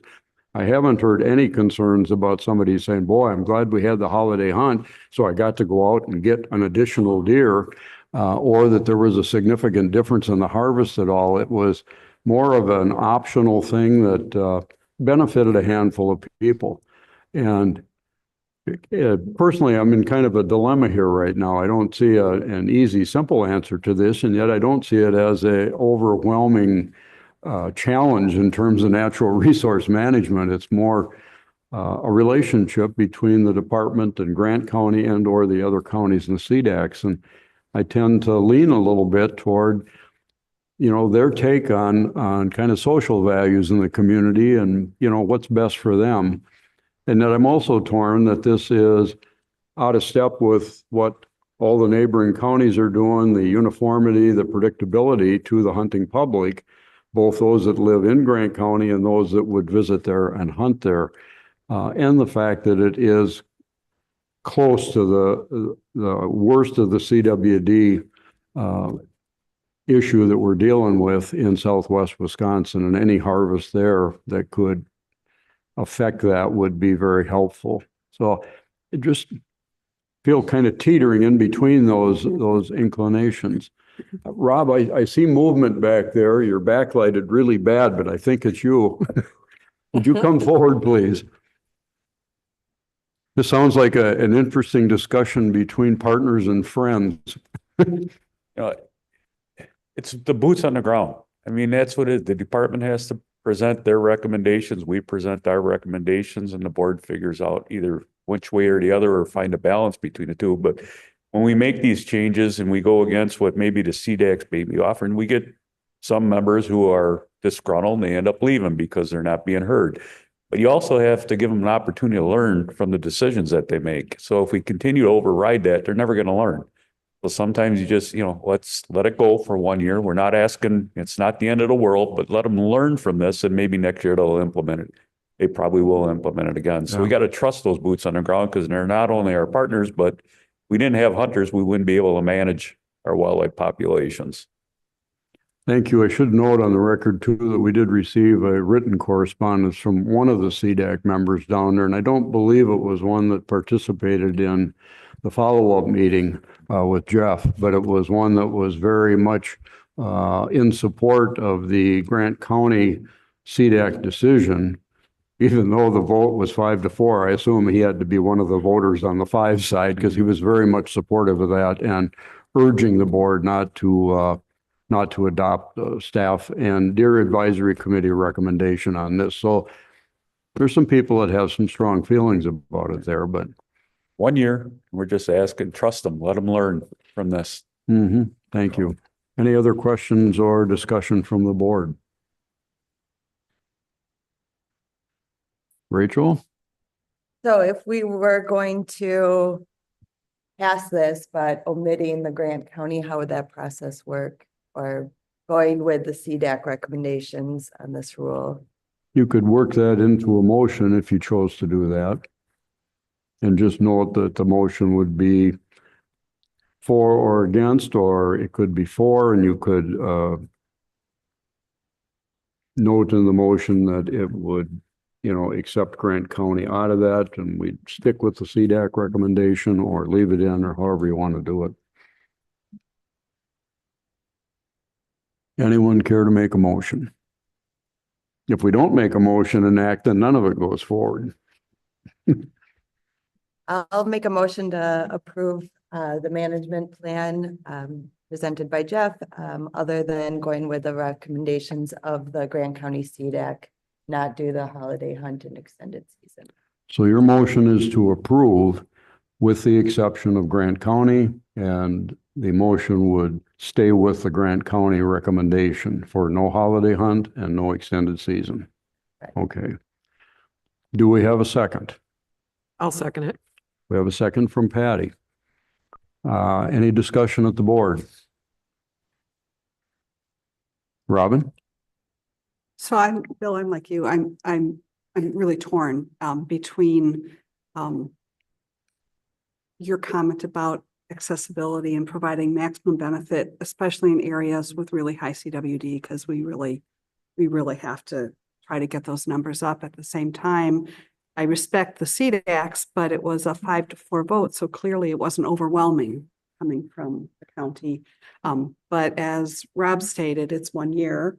Is it, maybe the value of letting them learn from that 1 year and showing support for their concerns outweighs the need for consistency in whatever additional deer harvest might occur. It's really a tough, it's kind of like equal value. So I don't know, I guess I kind of feel like I respect the work of the Deer Advisory Committee, and I also respect the effort of the CDACs for putting a lot of thought into what they feel is best for their county. So, Mhm. I guess I would, at this point, probably lean towards, the motion that Rachel made, just, it's a 1 year, it's probably not going to have a significant impact, but I do want to send the message though, that we also respect the, professionalism and input from the Deer Advisory Council. Mhm. Other comments, Patty? Well, I think, we all know that the CWD problem is so high down there. I would like to actually give them, this is what their recommendation was locally. Clearly, Jeff and everybody knows what they're talking about. And just to keep the relationships good, and let's see what happens. And like Rob said, it's 1 year. And we can come back and collect the data and see Mhm. what it does. Mhm. Other comments? I'll chime in as well. I'm really very pleased with the growth of the holiday hunt and the extended season and the recreational opportunities that provides. It's been a steady, positive growth, and I'm really pleased to see that. The board, the recent board of the last couple of years, we have supported the CDACs in most cases. Occasionally, we've taken a position that's against the CDACs, but usually we had a significant either social or natural resource reason to do that. And in this case, I don't see an overwhelming reason to take a position against it. And I contrast that to the input that we continually get from the county saying we're having great difficulty filling positions on the CDAC. We have people that are not willing to serve. They don't feel like they're being heard.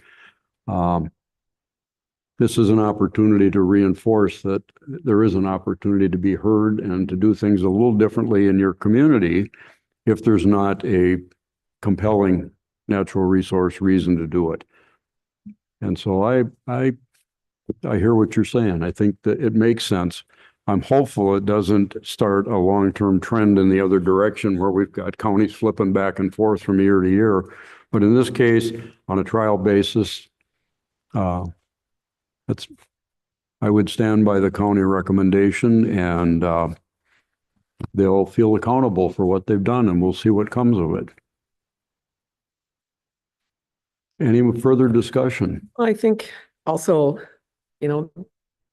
their deer population with the CWD is a little different than everyone else.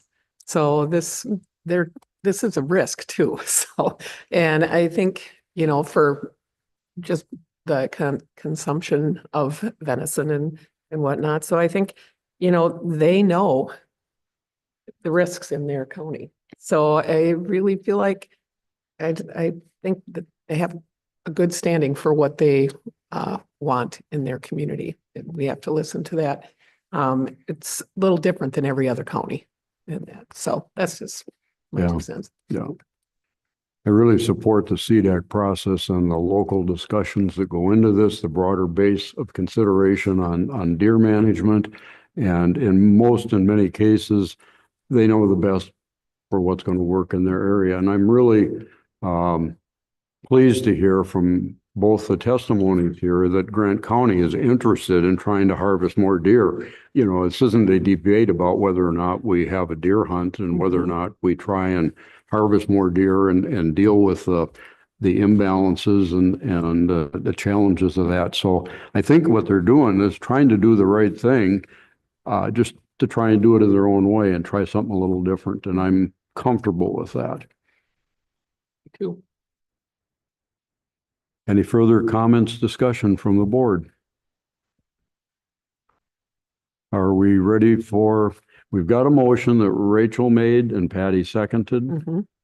Hearing no further discussion, all those in favor signify by saying aye. And let me repeat the motion. It's to approve the recommendations with the exception of Grant County. And with Grant County, we would amend this to support the Grant County recommendation and approve it. CDAC. Yeah, the Grant County CDAC recommendation. Thank you. Everybody's clear on that. All those in favor signify by saying aye. Aye. Opposed, say no. Motion carries. Thank you. And we're 3 minutes late for taking a break, and this is a good time to do that. We'll reconvene at, I've got about 5 after. Let's reconvene at 20 after. And we will start with information item 6A. I'll note on the record that under item 5, open forum, we have no speakers signed up for open forum this time. So 20 after, we'll reconvene. Thanks.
Yes.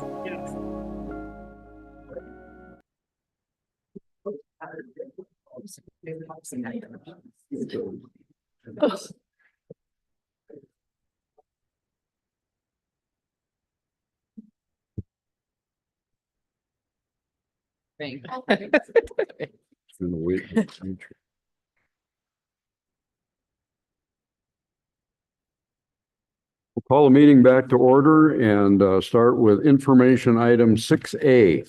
The 2025 Wisconsin Conservation Congress Spring Hearing Advisory Question Summary and Convention Report. Once again, Rob Bowman, Chair of the Wisconsin Conservation Congress. Welcome back, Rob. This one's gonna be a little bit longer, so hold any darts or punches till after I'm done if you could. Rob, if you get the mic a little closer, just a little. How's that? I can put on my convention voice if you want. There we go. So, Thank you. so I'm gonna try not to make this a filibuster. My time I see just went, added a 0 behind the 3, so I got 30 minutes. You got all the time you need. I know it. Oh, good morning, Chairman Smith, Secretary Young, and Natural Resources Board members. It's a pleasure to come before you. Before the board as Chair of the Wisconsin Conservation Congress, and I have this opportunity to review the business conducted by the Congress at our annual meeting. I'd like to thank Chair Smith for his presentation at our convention and the attendance of board members Robin Schmidt and Rachel Baressa. Speaking on behalf of our delegates, it was a privilege to have you attend our convention and interact with our delegates. Your involvement and presence at our convention demonstrates your commitment to the role that Congress plays as an advisory body to the Natural Resources Board. Wisconsin Conservation Congress convened for 91st Annual Convention, May 8th, 9th, and 10th. In Oshkosh, our statewide delegation voted on the DNR advisory questions and each of the proposed Congress advisory questions from the 2025 Spring Hearing Online Questionnaire. And I'd like to briefly review that with you today. There were 28 Congress advisory proposals presented for the public comment at this year's spring hearings. We're advancing 25 of those advisory proposals to the Department of Natural Resources, the Natural Resources Board, and the legislature for consideration as potential future rule changes or legislation. Among the suggested changes supported by the WCC are the establishment of a habitat stamp to fund upland, warm water, and stream habitat projects, allows the CDAX the option to extend the late archery hunt to January 31st without having an approved holiday hunt, and the creation of a canine unit program within our DNR's law enforcement division. In addition, the delegation affirmed the assignment of 78 2025 citizen resolutions to WCC advisory committees for the review this upcoming year. The delegation reviewed and registered their support for all but one of the department's advisory questions. The Congress did not support the DNR's question 2, which would allow the use of technology to tend traps. This is the 13th year that we've had our Youth Conservation Congress, and 15 youth delegates were able to attend and participate in portions of the convention and the youth events arranged specifically for them. The YCC coordinator, Kyle Zenz, has been working with our program since 2019 and continues to do an outstanding job with our youth delegates. YCC learned about local fishing techniques and tips from the Neenah High School fishing team. The convention's location near the Fox River also provided a perfect backdrop for the mentored fishing activity. Delegates took a field trip to Terrell's Island where they learned about wetland restoration efforts. And a professor from UW Green Bay shared the history of Terrell's Island's management project and led hands-on soil and water monitoring activities. In addition to our outdoor activities, the YCC delegates also had an opportunity to attend presentations by department staff. We had handed out over our years of service certificates and pins to those delegates who have been serving the Congress for 15, 20, 25, 30, 35, and 40 plus years. And additionally, we acknowledge the work of those active or former delegates who have passed away during this last year through memorial resolutions. Congress recognizes DNR employees and citizens for their fantastic work every year. Our outstanding DNR professional awards went to Liz Hersman from Wildlife and Ellie Hoffman from Fisheries. Warden Mark Schroffenagel was recognized as Law Enforcement Officer of the Year. And Warden Kyle Zimbo was recognized for Waterfowl Officer of the Year by the WCC's Migratory Committee. The 2024 statewide conservation organization of the year went to the Wisconsin Wildlife Federation.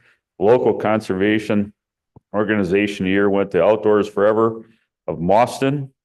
Conservation educator of the year went to Menominee Hunter Education Group of Dunn County.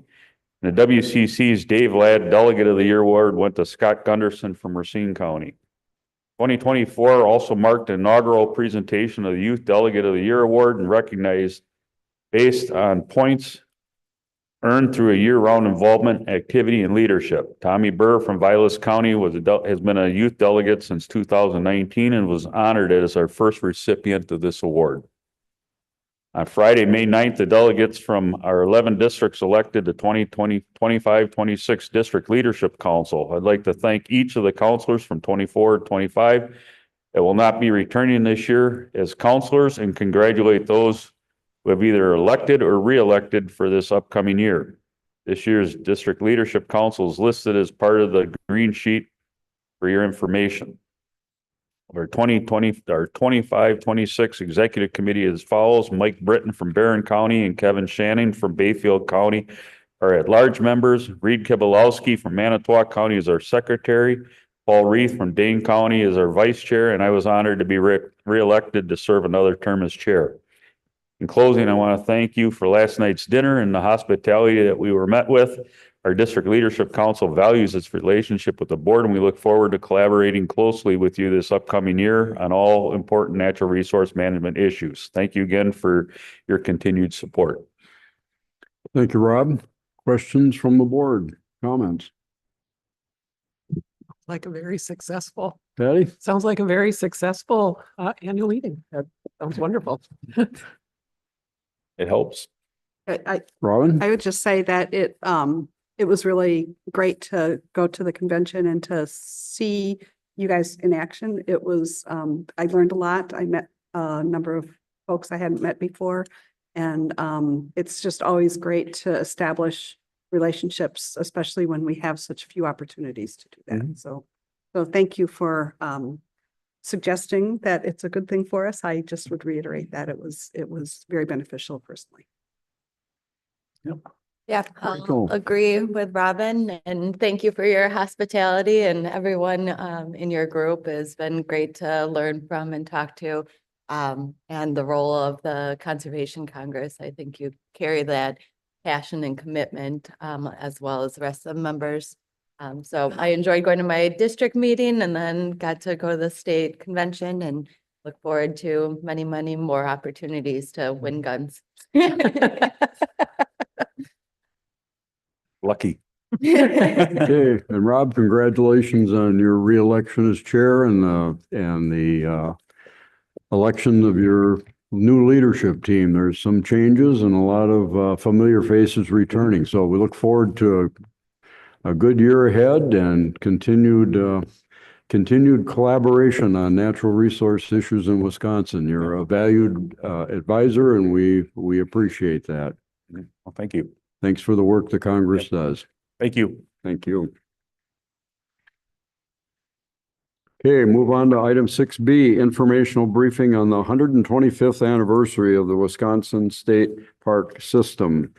Missy Van Landit, Recreational Partnerships, External Relations, and Communication Sections. It sounds like you're in charge of just about everything in parks. I wish. Well, good morning. Welcome, Missy. Thank you. Thank you, Chair Smith, Secretary Hyun, board members. I am here to talk about the anniversary for the state park system. This year in 2025 marks our 125th anniversary. I'm going to give you a little bit of background, but I wanted to share a couple of fun facts with you.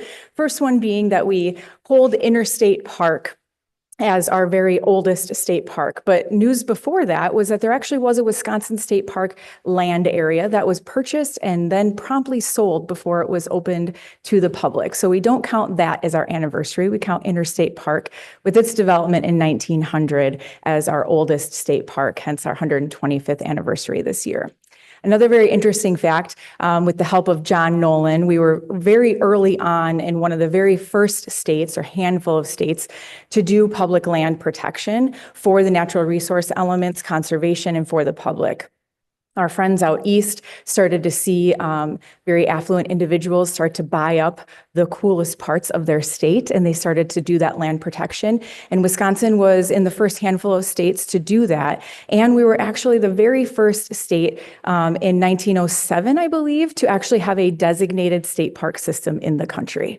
So we're really happy to be able to celebrate all of those really neat milestones. I want to give you a little bit of background first, which will kind of play into our purpose and strategic direction for the anniversary this year. Our program manages outdoor recreation on a wide variety of lands across the state on over just about 790,000 acres. We manage 50 state parks, a nice round number, 7 river and resource areas, 15 state forests, 44 state trails, and 8 state recreation areas. We have over 6,500 campsites, 1,500 buildings, and over 500 boat access sites that the program manages, with about 200 FTE staff and about 400 LTE seasonal staff. Our visitation, as you can see, took a pretty big jump in 2021 with the pandemic. 2020 had a really significant jump too. There we were actually closed and free for about a total of 3 months. So you can see our visitation would probably be a lot more than that in 2020 if we counted that time. But we have seen a plateau now over the last couple of years, which we did expect, and we certainly couldn't maintain the visitation that we saw in 2021. So we're glad about that, but we still do prefer about a 3% increase in visitation per year to not only remain relevant, but to continue the revenue generation for the state park system. As you can see, camping continues to climb, but is also a bit hitting that plateau. We're always looking for additional revenue opportunities with our camping. So we are adding additional electrical sites and continuing to look at more opportunities through the master planning to add campsites and continue to electrify those sites. Now, as we get into kind of the meat and potatoes of the anniversary, we do have some key messaging that we're sharing. And the first one really being that we want all visitors to be invited and welcome in the outdoors, regardless of their background, their experience level, and their ability. We want someone to visit and try something or somewhere new across all of our public lands. We want to show support for our partners, volunteers, and staff, and most importantly, our visitors as we go through the year. And we want to remain relevant, and we want to grow and expand on what our customers are expecting and demanding for our state park system. Some of the goals that we hope to achieve, let me first tell you that the anniversary isn't just all cupcakes and parties. We really do have a strategic direction for that and some goals that we want to achieve through the anniversary. First, we want to increase interest in outdoor recreation and improve visitation. As I'm sure you know, the state park system is self-funded, and so we completely depend on camping and primarily admission and trail pass revenues to support the system, to enhance those outdoor recreation opportunities and protect natural resources. So it's important that we continue for a long-term sustainable interest in outdoor recreation. We want to continue to expand Friends Group membership and promote volunteer opportunities. We had closing in on about 150,000 volunteer hours prior to the pandemic, and that bottomed out to 0 during the pandemic. And we've been continually rebuilding that and are just shy of about 100,000. We want to continue to recruit and grow a diverse workforce. We want to generate revenue through our merchandise sales, camping and admission and trail pass sales. We want to pursue initiatives that improve and enhance the visitor experience. And we want to provide additional public awareness on our capital development initiatives and increase operating expenses.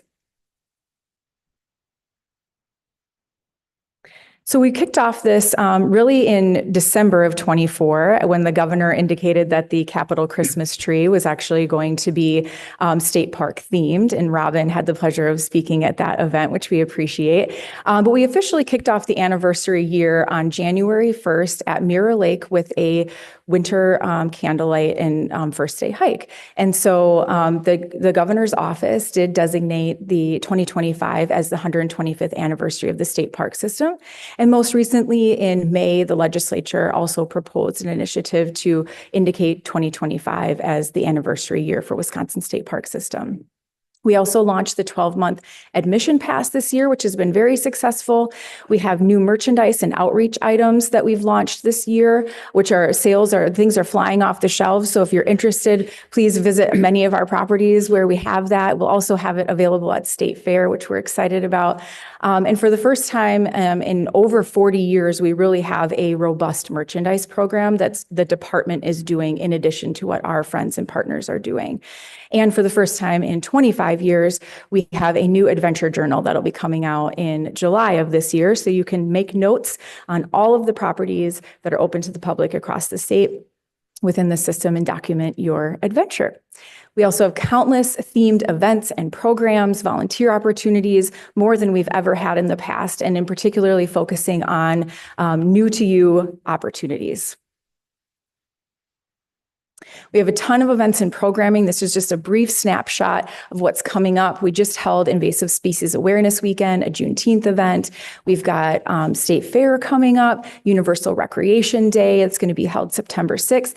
And our large event, which is going to be September 20th at Interstate Park, which will really focus on the whole anniversary as well as the 125th anniversary of Interstate, Public Lands Day, as well as countless other events and opportunities coming up this fall. I think one of the really neat things that we've been able to do with the anniversary is focus on the partnerships that we have across the state. We've been working with our friends groups, user groups, different visitor groups, legislators, other elected officials, county partners, you name it, across the state to be able to help promote the anniversary. And I'm excited to say that most people are coming to us now and asking, how can we get in on this? So from the beginning of the year, we actually created a really robust toolkit available to the media and to all of our partner groups with a lot of background information on the anniversary, as well as a ton of tools, including seasonal photos, flyer templates, our logo, things like that, that we could, that our partners could use across the state to help promote the anniversary. One of the most exciting things that we've been able to do, which I'm excited, I just got news I could share with the board today, is that we have a really neat collaboration with the Department of Tourism and UW Badger Athletics, where the Department of Tourism is relaunching their 7 Wonders campaign, 5 of which are state parks, Wyalusing, Devil's Lake, Kohler Andre, Willow River, and Peninsula. And so they've launched a really robust marketing campaign in the entire upper Midwest with billboards, bus wraps, and my favorite, Quick Trip at the Pump advertising. So we're really excited about that. In addition to that, we've collaborated through them with UW Athletics and their name, image, and likeness. And we are collaborating with UW athletes from several different programs to help promote the state park system. So you'll see the very first one of that promotion coming from our UW football players next week at Wyalusing. So look for that on our social media. So we're really trying to work to gain ourselves some credit and some opportunities as we go into the next 125 years. You know, really to wrap up, the anniversary itself is an opportunity to celebrate the last 125 years. It's an opportunity to celebrate the state park system, to appreciate the staff, the volunteers, the partners right now that we have today, and most importantly, to set us up for a successful and sustainable natural resource protection and outdoor recreation opportunities for the next 125 years. So if you're interested in learning more about a detailed deep dive into the history of the state park system, you can find it on the parks webpage, along with all kinds of other anniversary information, out we go information, finding a park, all that kind of stuff. So thank you all for your time today, and I'm happy to answer any questions. Questions or comments from the board? Patty? This sounds fabulous, and looking forward to the different opportunities out here. I do have a question. You said you had 150,000 volunteers before the pandemic, and now it's around 100,000. Is that impacting programs and stuff that is going on at the parks? I mean, you know, volunteers are important, and in part of the celebration, is there like opportunities to volunteer? Can people sign up to volunteer at parks? You know, what are you doing for that? Yeah, absolutely. So we have our volunteer impact system, which is something we launched after the pandemic in particular in an effort to increase volunteers. So you can go on, you can find that on our webpage as well, and you can search by type of opportunity or by property. So we're continually trying to increase that. I would say certainly with not having as many volunteers and continuing to build up the robust friends groups and the membership in the friends groups, that certainly does have an impact. You know, we have a wide variety of volunteers across the state. They staff our nature centers in some cases, they do programs. They volunteer in our campgrounds, in our offices, they do trail cleanup. So that certainly does put more pressure on the staff when we don't have as many volunteers. I think at our peak, and I don't want to, the number is somewhere around about 60 positions that volunteers used to fill. And so those are number of hours. Those aren't the specific number of volunteers, but we did have about 150,000 hours prior to the pandemic of volunteerism. So we're continually building that. I mean, the nice thing is our staff are really adept to understanding the volunteers in their community. So they might have a one-time volunteer event with a corporation, or they might have long-term volunteers that come and cut invasive species every week. So they're really adaptable, and this volunteer impact system has allowed for the staff to put more volunteer opportunities out there and really to meet people where they are, so that we're not having just that type of volunteer where we need them to come every week. We can meet people with their schedules and their abilities and help find volunteer opportunities for them. Thank you so much for that clarification. Other questions? Robin? Mine is Yeah. really quick. Thank you, Missy. Did the state parks have EV charging stations?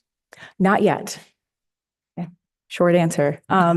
Certainly, you know, we do definitely see where we've started to look at some of the mapping around the state and seeing where it is. We're very much open to that. Should there be a budget initiative that would help support that, for sure. Thank you. Okay, Robin. So a couple of things. Didn't the state parks also, and maybe I missed it in your talk, didn't they have the schools, kids put ornaments on the tree at the Capitol? They did, yeah, with the state park theme for the holiday tree. And we did keep a box of those, which is great for a little time capsule. But yes, the students across the state could create state park themed ornaments for the holiday tree at the Capitol. I just remember seeing them and thinking that they did a really good job. Mm-hmm. I also wanted to ask about whether you're anticipating changes in terms of visitation to parks if people are concerned about adequate staffing and services at national parks. And so I know we've seen, you know, in the papers, you know, articles about concerns about whether or not the national parks are going to see reduction in terms of, you know, the staff that they have to keep them operating efficiently and clean and things like that. And that also led me to the second part of that question, which is, do you have a breakdown of how many visitors to state parks are from out of state versus in state? Sure, good questions. First one being, you know, we think about how our visitation is going to be impacted all the time. Because it varies depending on what the weather is doing, what politics are happening, the price of gas, the price of goods, and certainly what's happening at national parks. So that's something that we look to anticipate all of the time. You know, every year we do prepare for a big influx. You know, we say our peak season is, you know, Memorial Day to Labor Day, but it never slows down. It really just does not ever slow down. And so we did see certainly a dip because we did not have a great snow season this year again. So it was better in some areas, but we certainly saw a dip in visitation in some cases. But we saw a major increase in May in our visitation, about 500,000 more visitors this year than we did have last May. So I think we certainly anticipate that. I don't know that we'll really see that until we analyze things after the season, but I can tell you that we did see more in May.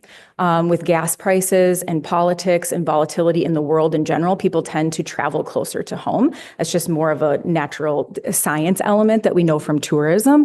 But in addition to that, you know, we always prepare for that. I will say that we did have a marginally easier time hiring this year because we had more applicants that did come from national and federal positions, national park positions and federal positions. So I think we anticipate that. We also have what's coming into factor with, like I said, weather and fuel fuel prices. And we're also just generally looking at the 12-month admission pass and how that might affect our visitation going forward. So I don't think we'll really know until the end of the year, but we're always prepared for that. We've got hopefully good, adequate staffing within our budget allotments that we can help serve those customers. And we're continuing, like Patty said, to rely on those volunteers, our friends groups, our partnership groups to help fill in some of those gaps. And then how about difference between out of state and in-state? Do you track Yes, we don't necessarily track the individuals that are coming in, but we can give you, and I just don't have it in front of me, but we can give you statistics on our in-state annual admission pass versus out-of-state annual admission pass. Are you seeing any trends? We tend to, in some of these years, again, looking back, we'll see more Midwest states. So we'll see an increase. You know, we always see more coming from Illinois, Michigan, Minnesota.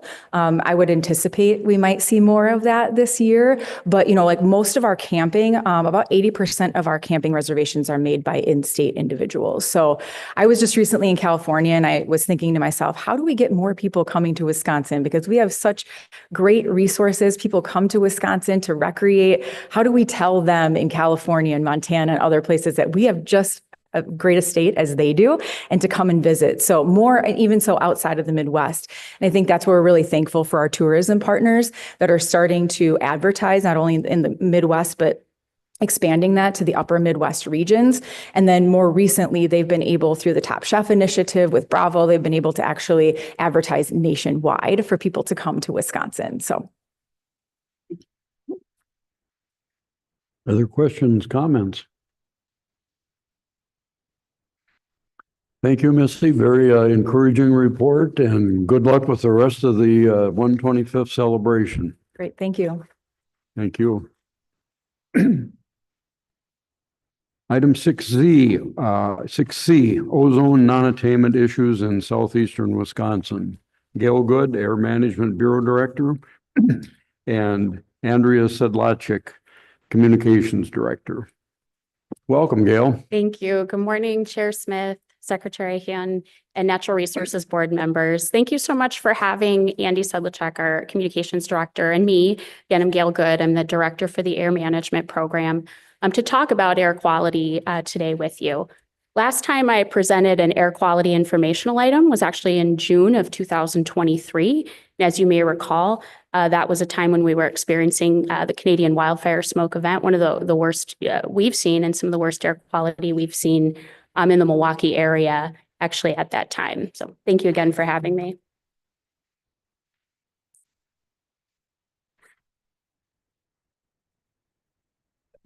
Big button.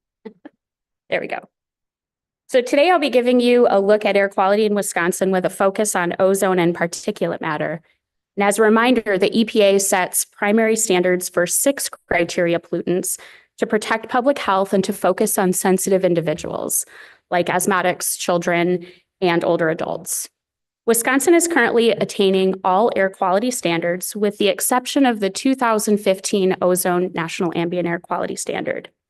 As the board heard yesterday, areas along the Lake Michigan shoreline experience conditions that make it uniquely susceptible to high ozone formation.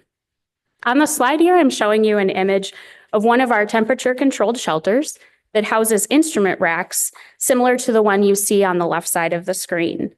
These instruments are federally tested to assure they can meet strict requirements about how they function so that they can measure and report the highest air quality data for use in regulatory decisions like permitting or designations of attainment or non-attainment, as well as for communication so that people can make decisions about their health.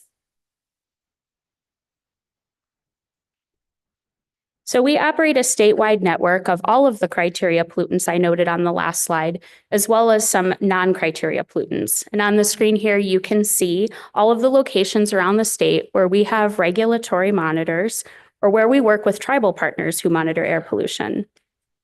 The network is spatially distributed based on strict EPA requirements and must go through a public network planning process each year.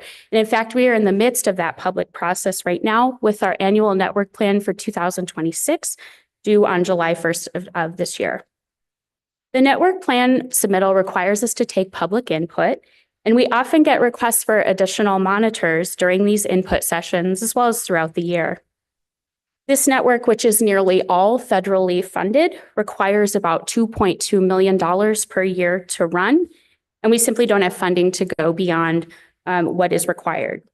Because this federal funding has been stagnant for over 2 decades, we have implemented so many efficiencies and cost savings measures like remote operations of our sites, which allow for fewer visits to the monitoring sites, less travel time, it's safer for our personnel, as well as quicker response times to get key equipment back online.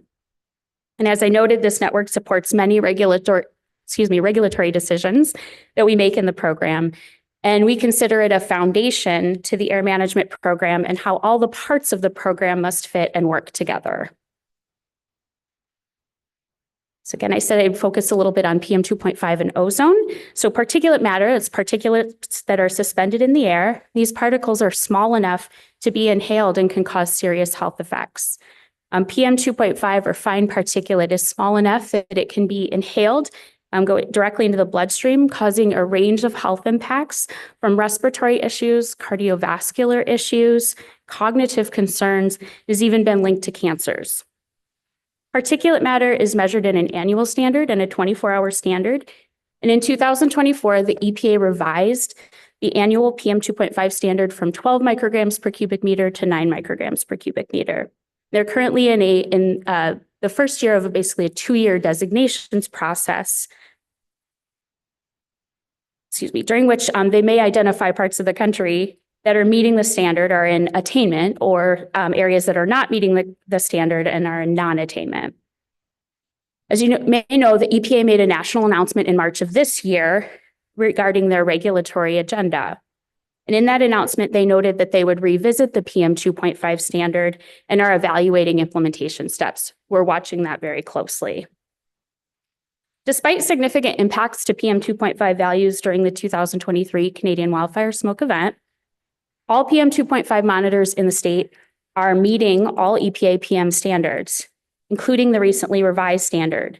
And as you can see on the image, the concentrations of PM 2.5 have been decreasing over the last 20 years.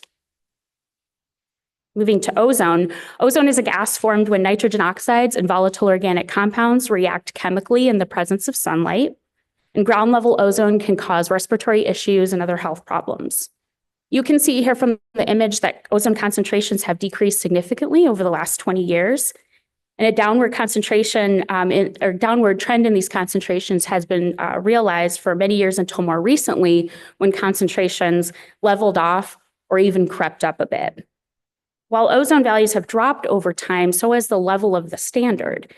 So this can cause areas where ozone levels are actually improving to still go into non-attainment because the standard has become more stringent, not necessarily because the air quality is getting worse. Resolving ozone exceedances becomes more challenging at lower levels, and we're certainly seeing that. While most of the areas of the state meet the ozone standard, there are areas that monitor ozone values above the standard. You heard more about that yesterday. You actually heard from 2 folks who work in my program, Brianna Dank and Ben Wolf. They provided more details on the unique characteristics of the Wisconsin Lake Michigan shoreline that contribute to our ozone non-attainment, as well as emissions transport from outside the state. So in fact, Wisconsin sources are, according to highly specialized EPA modeling, as well as even greater optimized LAGCO, that's a group that we work with, their modeling, responsible for no more than 10%, likely much less than that of ozone pollution that's measured in the state.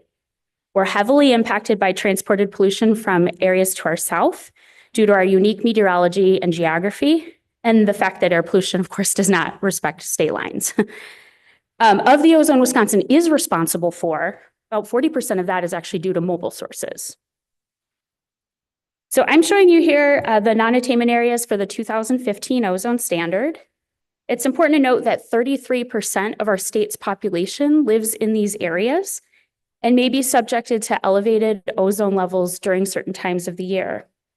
When an area is designated as non-attainment, it's assigned a classification or a level of severity and given a defined amount of time to meet the standard. When that does not happen, the area is bumped up or reclassified And our 2015 ozone non-attainment areas that you see here, the pink, green, and orange areas on the screen, have not met standards for long enough that they've been bumped up twice and were recently reclassified to serious. As an area bumps up, its regulatory obligations get more stringent, and the people in that area are subject to adverse health impacts for longer. Additionally, economic impacts are certainly felt when an area remains in non-attainment. In particular, permitting requirements and emissions regulations get more stringent with a serious non-attainment classification. The amount of nitrogen oxide and volatile organic compound emissions that make a facility major, and for us, that means they're higher emitters that have more stringent requirements. The amount of the emissions that make up a facility major actually decreases. So that means that more sources are subject to these more stringent requirements. New or expanding sources are required to offset their emissions at a greater and a costlier ratio, and existing sources in the area must evaluate their operations and may be subject to more stringent emissions control requirements. So while non-attainment permitting is absolutely possible, we do it. It is time and resource intensive for both the permit applicant, the source, and for us. Some businesses decide not to locate or expand in these parts of the state because they don't want to manage the stringent and complex regulations that non-attainment permitting comes with. And additionally, our ability to work with them on both permitting and compliance assistance is severely limited by construction and operation permitting programs that have not realized fee increases in well over a decade. You heard yesterday that this will not be resolved in the budget because the Title V increase requested in the governor's budget is not in the legislative budget. So we really pride ourselves on the service and the compliance assistance that we give the regulated community. And we've had some of the best permitting times in the nation in years past. That's unfortunately not true for us today. We're working hard to responsibly permit the growing southeast part of the state, including the new data centers that require air permits, as well as the capacity growth required by utilities to support this part of the state, and that also requires air permitting. Additionally, we're working hard to resolve this non-attainment issue through meeting our requirements so that these difficulties can be resolved. That planning, policy, and implementation work, along with our monitoring network, as I noted, are nearly all federally funded. Just returning a bit to the monitoring data and its role in health communication, I just want to tell you a little bit more about how that data becomes an alert or an advisory, starting with our forecasting process. We do have a forecaster on staff that evaluates statewide monitoring data, as well as multiple modeling products to create multi-day air quality forecasts and to issue air quality advisories when necessary. Forecasters work collaboratively across the Great Lakes region to coordinate air quality forecasting and communication efforts, especially when there's potential impacts from things like wildfire smoke. In response to the many wildfire smoke episodes in 2023, the DNR reviewed and revised the way it does its forecasting and issues advisories to really prioritize advanced public notice when air quality conditions may deteriorate. During the 2023 wildfire smoke events, DNR worked closely with partners at the Department of Health and the Department of Public Instruction to develop simple, consistent messaging and recommendations for the public. As part of that notification plan, air management outreach staff give advance notice to their counterparts at DHS and DPI once we know an advisory will be issued. And this gives the staff at those agencies time to prepare their communications and actions for an advisory day. We also created a wildfire smoke webpage in 2023. This page serves as really a one-stop shop for visitors who want to find information on particle pollution, how to stay up to date on air quality conditions, how to protect yourself, your health, and more. With more frequent advisories the last 3 years, there's been an increased interest from both the public and the media during these wildfire smoke events. Just in late May to very early June this year, during the multi-day advisory that we had for wildfire smoke, air management staff responded to 13 media requests from radio and TV stations and newspapers across the state. Our Office of Communications and Air Management Outreach team work closely together to coordinate on media responses. Just a little bit more here about advisories. When an advisory is issued by the DNR, that happens when an exceedance of the standard can confidently be predicted. We use the Air Quality Index, which is EPA's color-coded tool. You've probably seen that. If you click on our air quality map, you often see it green. We tend to have good air quality. But sometimes when conditions are worsening, you may see colors like yellow or orange. We tend to put out an advisory when we're reaching the orange or unhealthy for sensitive groups category. When this happens, we post an advisory on our air quality homepage. We notify the National Weather Service at the Milwaukee Sullivan office, and they then issue an air quality alert on our behalf. We send an advisory via GovDelivery to subscribers of the service, and we post the advisory, or Office of Communications posts the advisory on the Nextdoor app in affected counties. At this time, I'll ask Andy Sedlacek, our Communications Director, to share some additional information with you.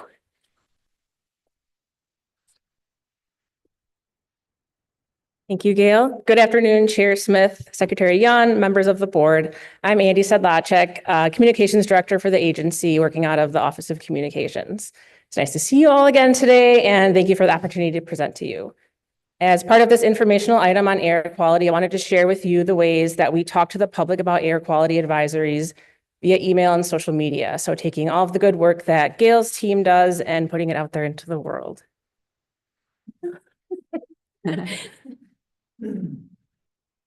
Okay, so one way the public is made aware of air quality advisories is through email communications. Gail mentioned GovDelivery, and that's the platform that we use to send emails out to all of our subscribers. We have email lists for air advisories that include a statewide list and one list for each of the state's 72 counties. So Gail's team puts together the email message and sends it out.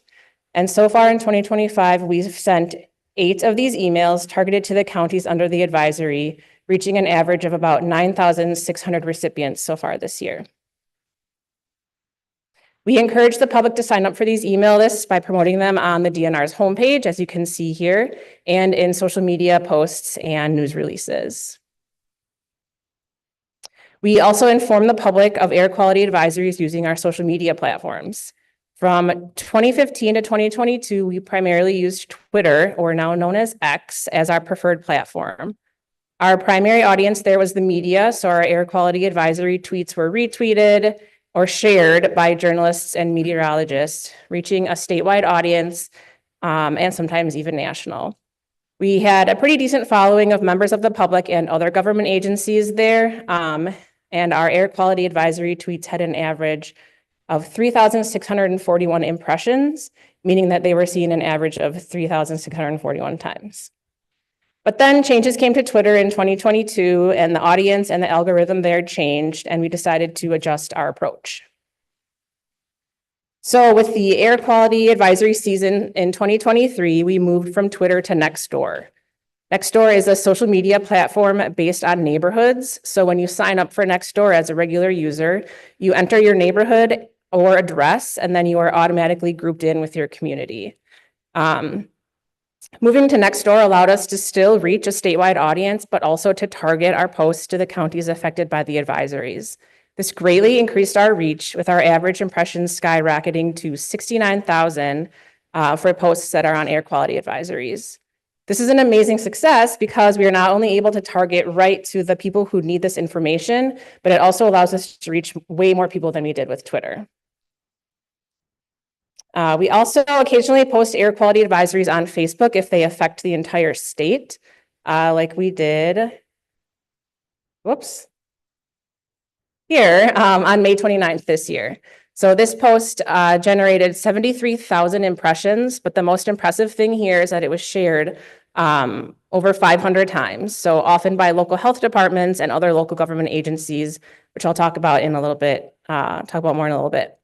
So this post also allowed us to answer questions from the public right in the comment section, which is a really powerful way for us to just talk directly to people and provide customer service and additional information. So we were able to answer this person's question, but then also reach other people with this information who were maybe thinking the same thing, but didn't really feel brave enough to ask it themselves publicly this way on Facebook. The information that we share out on air quality advisories, whether it's via email or social media, is often shared by still the media, but also other government agencies. So it's another powerful way to reach those people. You can also see here on the left that the Eau Claire City and County Health Department shared our email message that we sent out for this air quality advisory. You can see in the middle that the Outagamie County Emergency Management Program shared our Facebook post from late May. And then you can see on the right that the Department of Health Services, so another state agency, shared their own air quality message, but then attributed their information to the DNR. So this demonstrates that the messages we put out to the public are used by other agencies and the media and organizations to communicate with their own audiences, just amplifying the messaging that we're already getting out to our 250,000 Facebook followers. All right, that's it for me, and I'll pass it back to Gail. Thanks.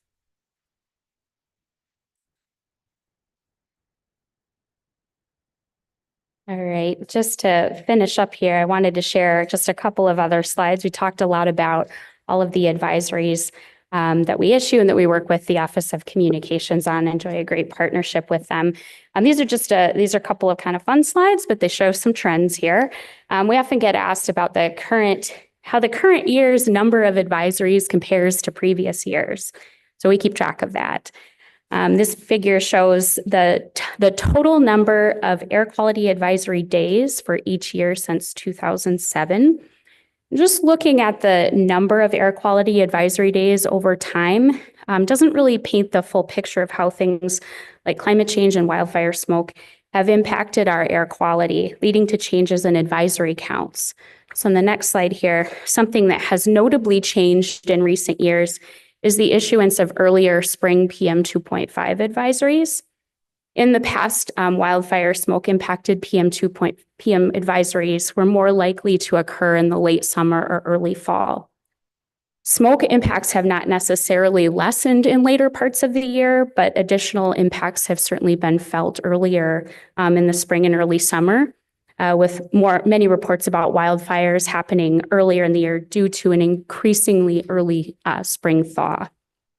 And with that, thank you, Chair Smith, Secretary Hyun, and Natural Resources Board for allowing us this opportunity to share some more information about air quality and communications and the great partnership that we share with Office of Communications.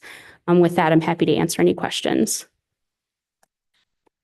Questions or comments from the board?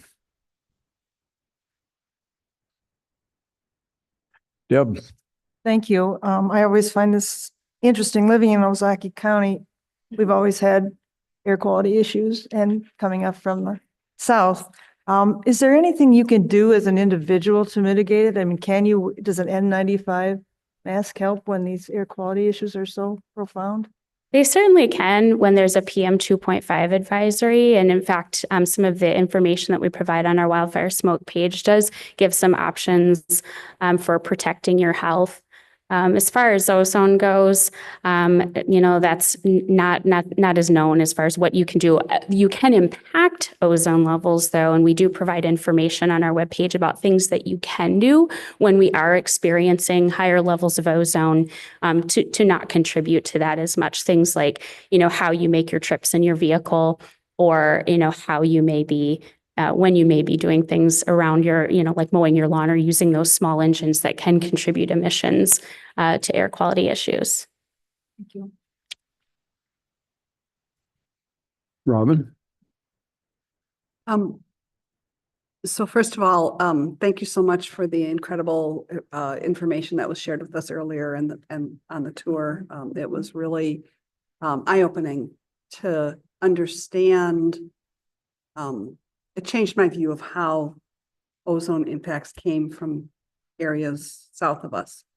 And I guess I have two questions for you. One, can you just touch on a little bit the health impacts of ozone on sensitive populations in the corridor that seems to be the non-attainment areas, and kind of what we're seeing there as far as actual people impacted, especially children?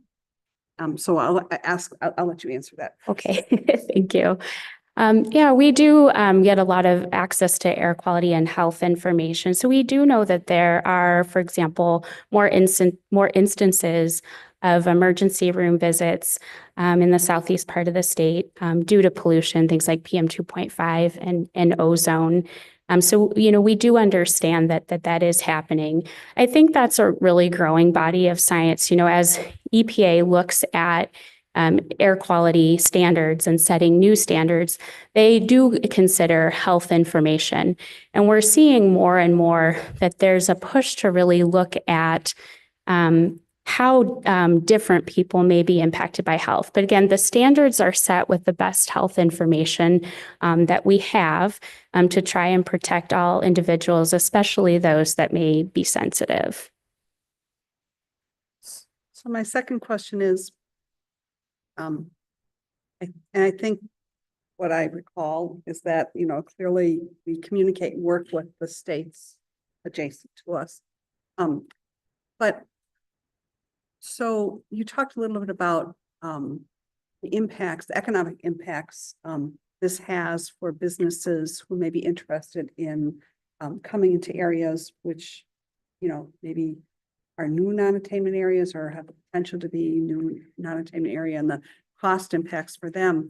Can you explain for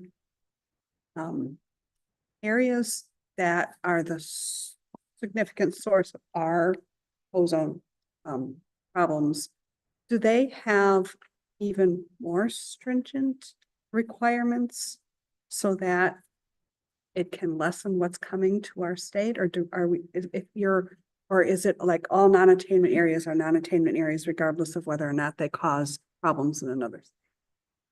It's a really great question, and it's something that we spend a lot of time, as you noted, working with other states on. So does EPA. They're responsible for a transport rule. The current version of that's called the Good Neighbor Rule, the not so good neighbor rule. And what the good neighbor rule or transport rule aims to do is to set stricter budgets, emissions budgets for certain types of sources. Historically, that's been power plants or some of those larger emitters of nitrogen oxides and volatile organic compounds. At the present time, the current transport rule was stayed in the courts. It's not effective right now. And I mentioned EPA's regulatory agenda that they announced in March. They actually discussed in that regulatory agenda looking at the transport rule again. So I think it's really important that we're continuing to move forward our position that we're heavily impacted by these transported pollutants, and that there is an obligation on the part of other states, other areas that are impacting us to meet their requirements and limit their emissions. You mentioned that we work with our states. We do. We're part of a 6-state group that I mentioned called LADCO. They do a lot of technical work for us. They also get us together. They convene us to discuss these issues and to do things like reviewing emissions control strategies and ensuring that our requirements as a state are in place and up to date. Other questions, comments? I have a question. I'm not certain Go ahead. who answers this, but when let's say the DOT says they want to reroute freeways, for example, like redoing the exchange by the stadium in Milwaukee. I mean, I-43 cut through neighborhoods when they first built. I mean, my great-grandparents' house was knocked down for that. But the quality of air on either side of that freeway is horrible. And so when we talk about new, new configurations of highways, how does the DNR partner with that to make sure that we're not plowing through neighborhoods again? Yeah, thank you for the question. And as I noted earlier, of the pollution that we are responsible for related to our ozone non-attainment issues, a great portion of that is due to mobile sources. So it's a great question. There are some federal requirements that we do get involved in around things like transportation conformity. So when something, a new road, usually they're large highways or large portions of highways is being built, there are a number of agencies that will come together to review a number of different aspects of that build, including things like air quality. But it's important to note that We don't regulate emissions from mobile sources. That's EPA's role. They set motor vehicle emission standards, and as those standards get more stringent over time, that's how we make progress toward meeting standards through, some of the motor vehicle issues that we see. Thank you. Patty? My question is about this corridor in the non-attainment status. Is there an estimate out there on lost productivity based on this poor air quality?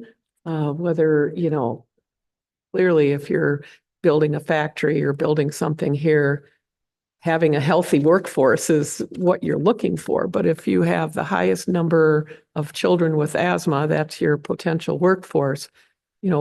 What does the lost productivity in this area look like? I don't have that information, and I think it might be something that Department of Health Services may have access to. It's certainly something we could look at and try to bring back or provide additional information on. But I don't have that information. We don't track that, but certainly a good question.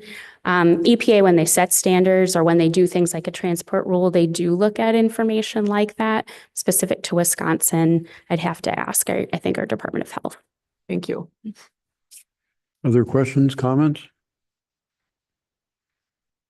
I just have Robin? one last observation, and you speak a lot about the role of EPA in terms of the air management program, and I really congratulate you on the great working relationship that we have with EPA and all of the impacts. I guess the it's not our authorities that direct what we do. It's really federal authorities. And I just want to emphasize how important it is to not only Wisconsin, but other states that those actions at the federal level continue to be protective and that they continue to recognize that the work gets done at the state level and the funding of that work is really important. So we all should be really vigilant at paying attention to those conversations because it could have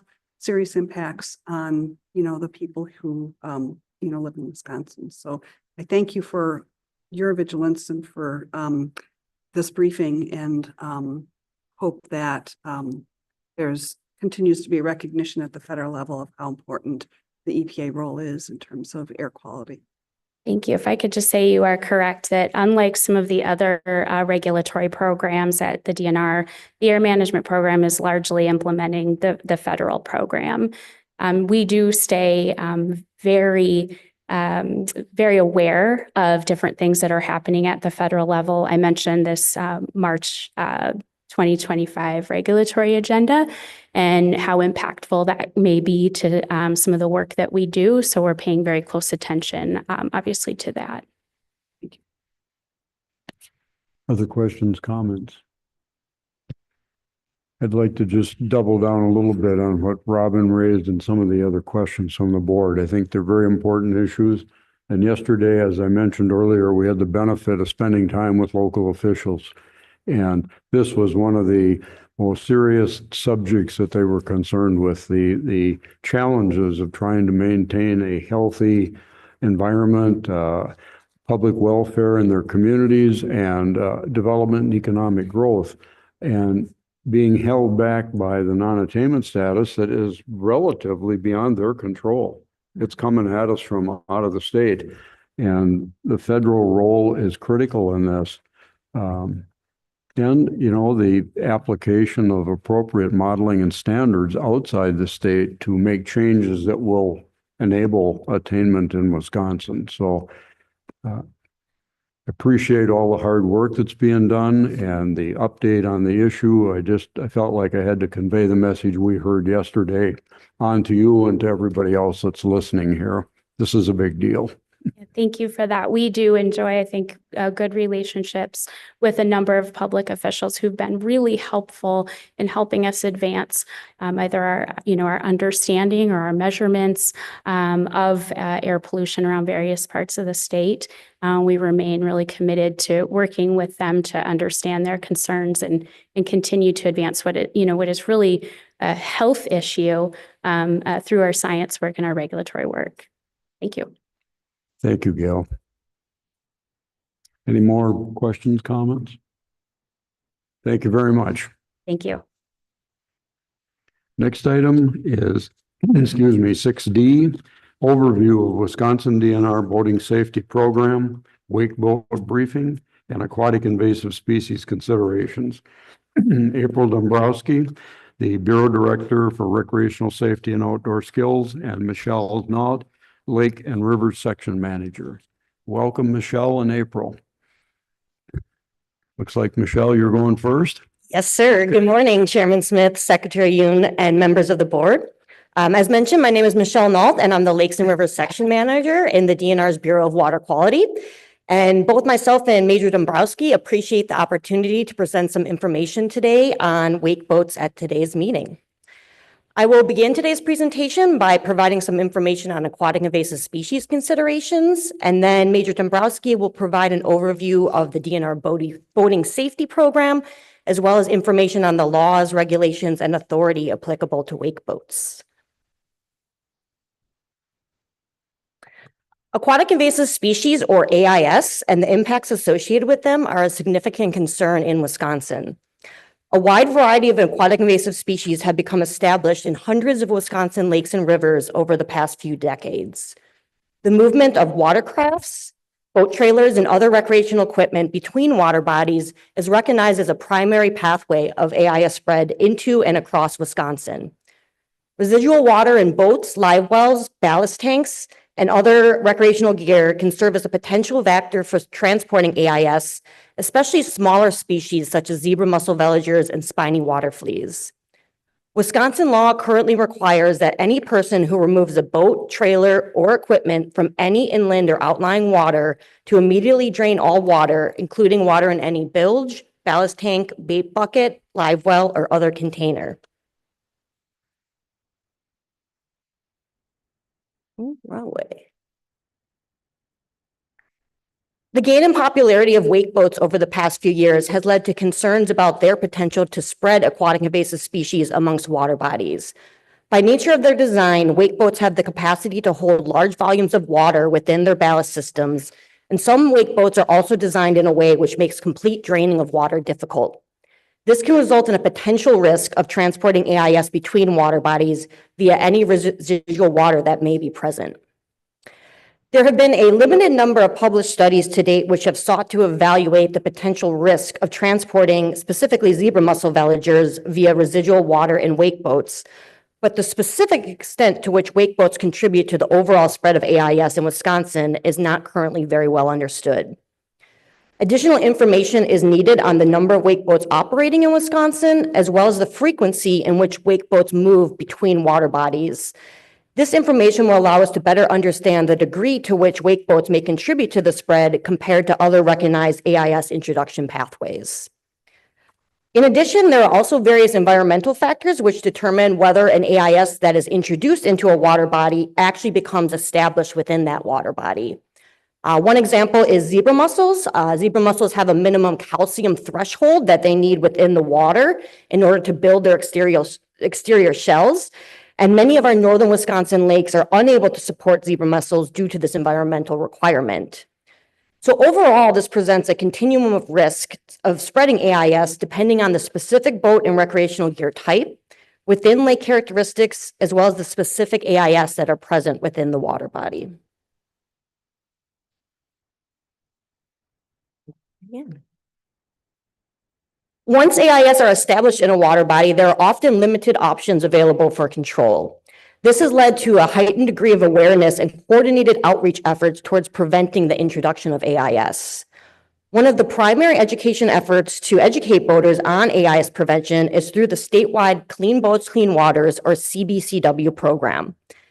And I want to take a moment to just mention that this year actually marks the 20th year anniversary of this program in Wisconsin. CBDW is an optional community-led outreach program whose primary mission is to perform boat and trailer checks, hand out informational brochures, and educate boaters on specific actions that they can take to help prevent the spread of AIS. These educational efforts result in more than 300,000 people contacted at boat landings each year and more than 150,000 individual boats inspected for AIS. CBCW staff are trained to be educational resources on AIS prevention, but they are not trained nor accredited to conduct any enforcement of AIS laws. During CBCW trainings, the location where AIS or water could be trapped or stored are discussed for different types of boats and recreational gear, including wake boats. In addition, this past winter, the department convened an internal working group of subject matter experts to develop educational resources for wake boat operators and CBCW inspectors on specific AIS prevention practices that can be implemented on wake boats and ballast bags to further minimize their spread of AIS, their potential spread of AIS. These materials are now available on the department's website and have also been shared with the CBCW participants and other AIS network partners across the state. And finally, I do want to just briefly mention that while AIS considerations have been the focus of some recent briefings, there are other ecological concerns associated with wake boats that have also been raised, such as shoreline erosion and impacts to bottom sediments and habitat. These topics are being actively studied by other researchers, and the department is committed to staying up to speed on the latest science and will continue to review and consider this information as it becomes publicly available. And again, I appreciate the opportunity to share some information on wake boats and AIS considerations. I'll now turn it over to Major Dombrowski, who will provide an overview of the DNR Boater Safety Program, as well as some additional information on the laws, regulations, and authority applicable to wake boats. Thank you, Michelle. Good afternoon, Chairman Smith, Secretary Hun, members of the board. My name is April Dombrowski, and I'm the Bureau Director with the Recreational Safety and Outdoor Skills Bureau, held within Public Safety Resource Protection here within the Department of Natural Resources. I certainly appreciate the opportunity to present in front of you all today. And as we mentioned before, I'm going to touch a little bit about kind of what we're working on, obviously with the educational side of the program, and then also the law enforcement side of the program, which, deals with, the increasing trends with the wake boats and wake enhancing devices, those things. So with that, I gotta learn how to use the remote. There we go. So with the boating education program, again, boater education is required for all people born after January 1st, 1989, who wish to operate a motorboat. In Wisconsin, we recognize any NASBLA approved boat education course, NASBLA standing for the National Association of State Boating Law Administrators. So for many states, is reciprocal here in Wisconsin. And then also we have the U.S. Power Squadron and the U.S. Coast Guard auxiliary courses that are offered. So we have 3 different boat education options here. We have the traditional in-person course that is taught through our DNR certified volunteer instructors. We have an online course, and then more recently, we have an interactive online course where the customer basically takes a journey that's really dictated by their decision-making within the course. So as they go through modules of the course, they get quizzes, and based on their answers and decisions, it kind of gets them through the various different aspects of the course, and it's kind of like pick your journey type of thing. So that's been pretty popular. As far as what we've been able to certify for students, as far as wrapping up the 2024 calendar year, we've gone through about just over 1,600 students certified in the in-person course, and then we've also certified just over 20,000 students in both the options with the online courses. And with the in-person courses, that was really about 137 classes across the state of Wisconsin, covering that.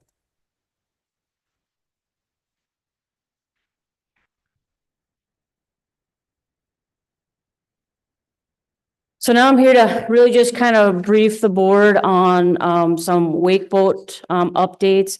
as far as authority and what we have to work through with the trend that we've been seeing here in the last few years, more so than anything.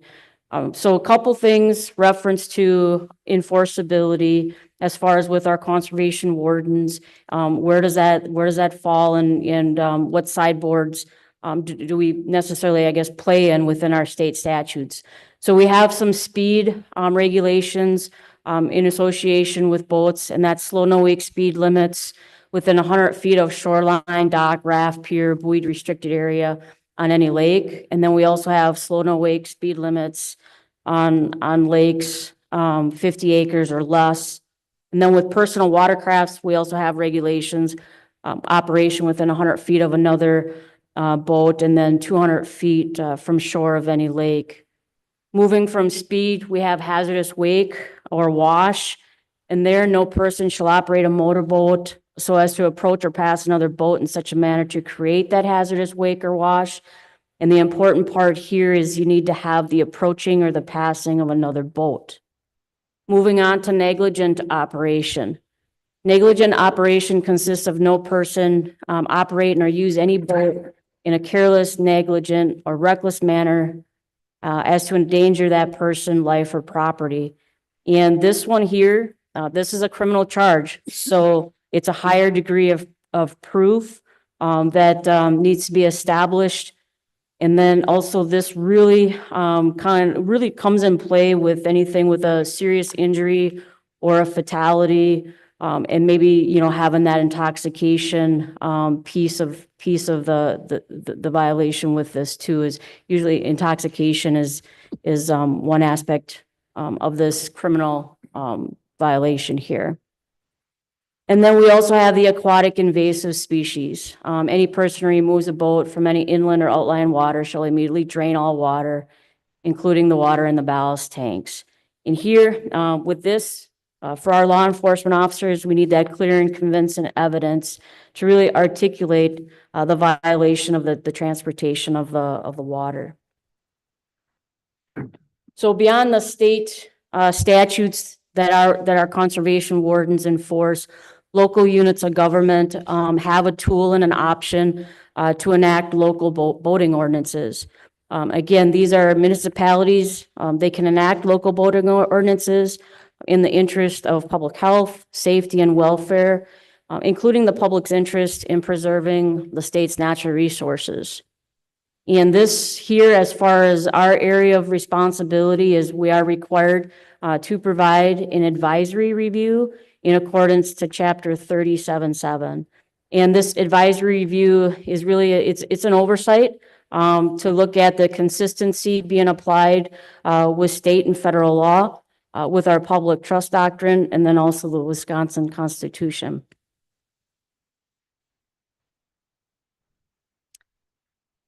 So some examples of local boating ordinances are, you know, they can go into the speed, various different areas of speed. For example, they can pick a speed or a slow no wake area that's larger than a designated area, so they can go beyond that. Types of boating activities on all or parts of the lake, such as, you know, distances from shore and things like that. And then also like just the activities based on the time of day. And then also another one would be just like an activity where it's not only the time of day, but then it's more specific. Like, for example, water skiing between this time and this time. On these dates, you go counterclockwise. On these days, you go, you know, clockwise type of thing. So it's those type of local ordinances that, you know, we see across the state. As it relates to local wake boat ordinances, again, these are increasing. And I think the last time we've provided a brief, we probably had about 35 ordinances that were on the books. And currently we're right around 50 ordinances. And that's not including the items that are out there pending as we speak. So, but these are examples of what's been coming across our desk for that advisory review. That consists of like no wake surfing within 600 feet of shore, not creating that hazardous or enhanced wake in less than 20 feet of water, no operating in a bow high manner for longer than the speed that is needed to transition displacement to planing speed. No operating in such a fashion as to create a wake that's larger than 24 inches in height. And then prohibition on the use of ballast tanks or bags on even loading or adding extra weight to create that enhanced wake. So what are we doing? We continue to, we work with our state laws that we have currently, but then we continue to provide education and outreach with our public. Again, we talked a little bit about the advisory review that the department has, working with local units of government and just providing them guidance in relation to working through those processes.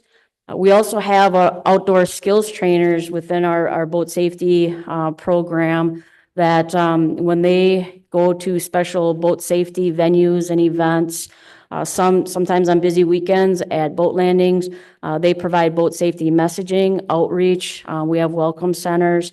And then they also have, they take this opportunity to educate folks on just responsible boating, but then also wake responsibility and owning your wake, right?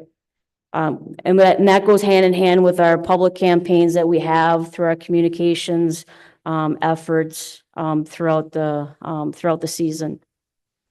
We also have established recreational boat patrol grant programs.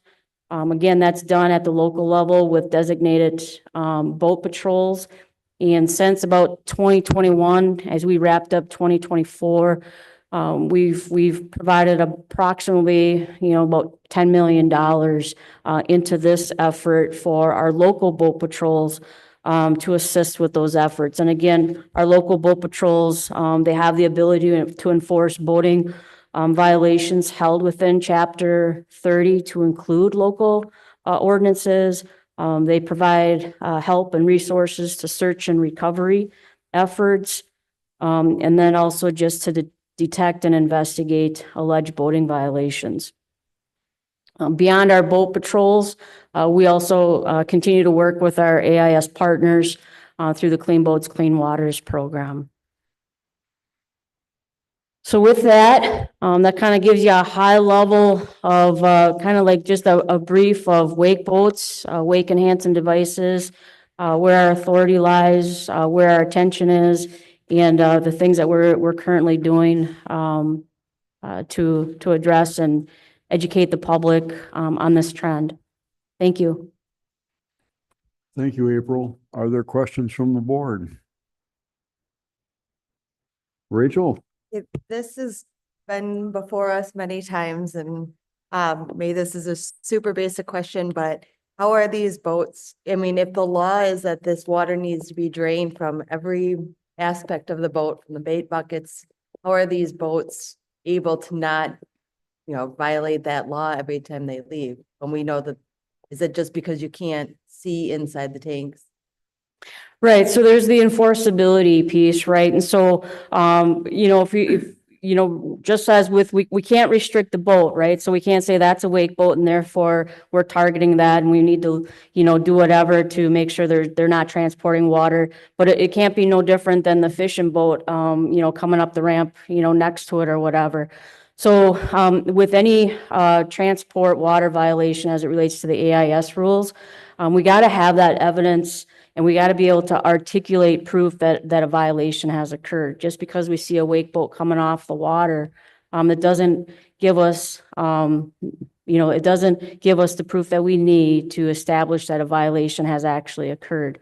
So even though you may have water, or maybe it's known through literature that you can't get all the water out of the ballast tanks or bags, we still, to make a case and to work with our district attorneys, we still got to be able to articulate that a violation has occurred. And we just, with the ballast tanks or bags, we just, there's an accessibility piece there that with a live well, right, we have that. You look in the live well and you can see the water, right?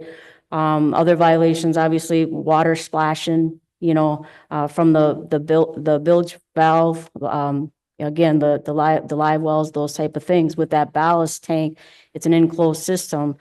There's not a means that we can necessarily, get a visual and get that evidence or that documentation that a violation has occurred. Other questions? Robin? So, with respect to enforcement and the laws that look at damage to property and hazardous waste, if you had video evidence of a wake boat that was operating in a way that was causing hazardous conditions to a nearby boat, or that was impacting a pier or a shoreline, is that video evidence enough to pursue discussions with the boat owners? Yeah, I mean, that's something that very individually based, right? A video, what is the interpretation of the video? How much information does that video provide? Do we have a boat registration number? Do we have a responsible owner, operator of that boat? Can we identify the operator of the boat? There's a lot that goes into, it's not just having a video and a violation, but then being able to articulate, again, the components of the violation to be able to pursue that, in a legal case. Is there a requirement, and I don't even know this about cars, but so I'm going to ask a naive question. So if you register a boat and someone else drives it, are you as the owner still responsible for the operating condition of that boat? Or like, how does that work? Again, that's something where, depending on what you're looking at, there's operator responsibilities. You're the captain of the boat, you're the operator of the boat, you're responsible for the boat. But then as the owner of the boat, making sure that that person that's operating your boat, can they legally be operating that boat, and making sure that, that everything is, they're putting somebody in the operator chair, that has the capacity and the responsibility to be able to operate that boat, knowledgeable of the laws, safety, those type of things. Go ahead. So, when boats are registered, are they registered by type of boat? And is there a database that identifies how many registered wake boats there are in the state? So our registration system, again, is based on the U.S. Coast Guard standards and requirements. And so basically what we can ask and what we can put on a registration form is dictated through the U.S. Coast Guard. So we can ask for things such as boat length, hull, those type of things. But to come out and say, is this a wake boat? That is not a question that we can ask in our registration system. And the other piece about that is with this increasing trend and just the advancement of it, you can now purchase aftermarket equipment to make your pontoon wake boat. You can make your Lund or your Alumnicraft a wake boat by basically having these aftermarket, whether it's the ballast bags or something else, put on your boat to increase or enhance that wake activity. So it's not specific to this is a designated wake boat, right? Other questions? I mean, this has been a consistent topic since I've been here. But it kind of appears like there's not a whole lot anybody can do. Is that what you're saying? Right now we work with the tools that we have, right? But this is just a continuous trend that increases, right? And I think we have a responsibility to continue to learn about the technology here, learn about the activity, learn about the science behind it. I mean, we know there's been studies out there. We know there's more studies pending, right? So what can we learn from that information? There's other things that, we have time and space to learn from our boat operators as far as behavior. We know there's technology out there and education out there on how they can do their best to, disinfect their boat from any AIS type activities, right? There's apps, but they still have to make that choice and they still have to make that commitment that they want to do what's best, for the activity type of thing. So there are things that we can continue to learn from and build off of. And that's also understanding the current ordinances that we have out there. Even though we don't have the oversight on them and we don't keep track of them, we can get that feedback. And, for example, if we do have those 50 ordinances out there, are those areas now getting the compliance just because there's an ordinance there? Or are citations actually being written at the local level, and they're getting compliance through that way, through the enforcement aspect? So I think there's still a lot to learn about this. And then, if we have the day and the opportunity where we can sit down and have conversations with legislators, we have more data and more information. So even though we feel like, and I know the public at times feel like our hands are tied and those type of things, I still think there's things that we can do to continue to learn, be responsive to the public, and continue to gather that information. So when the time's ready, we know a little bit more tomorrow than what we did today. Thank you. Other questions, comments? Oh, go ahead. Robin? No. I was just gonna also offer to your point, Robin, about the shoreline erosion concerns that we all have also heard through the comments. I thought Michelle's presentation was really good about aquatic invasive species and what we're doing across the board on that issue, because it is really important and we do want to protect our lakes. To offer just another briefing on our Healthy Watersheds and Water Quality Initiative, which is designed to sort of protect lakes and work with landowners up there on issues like shoreline erosion, et cetera, because the threats are larger than just this issue. And we want to do more and show you a comprehensive look of what we're doing. So if you're open to that, we could set that up at some point. Thank you. Robin? So can I ask Michelle a few questions? Sorry, I'll keep it brief. So you had mentioned zebra mussels, and what we've been hearing from people concerned about aquatic invasive species is the new presence of quagga mussels. And I'm wondering kind of if your comments about the environment is similar. Are they limited? Is it the calcification? How similar are they?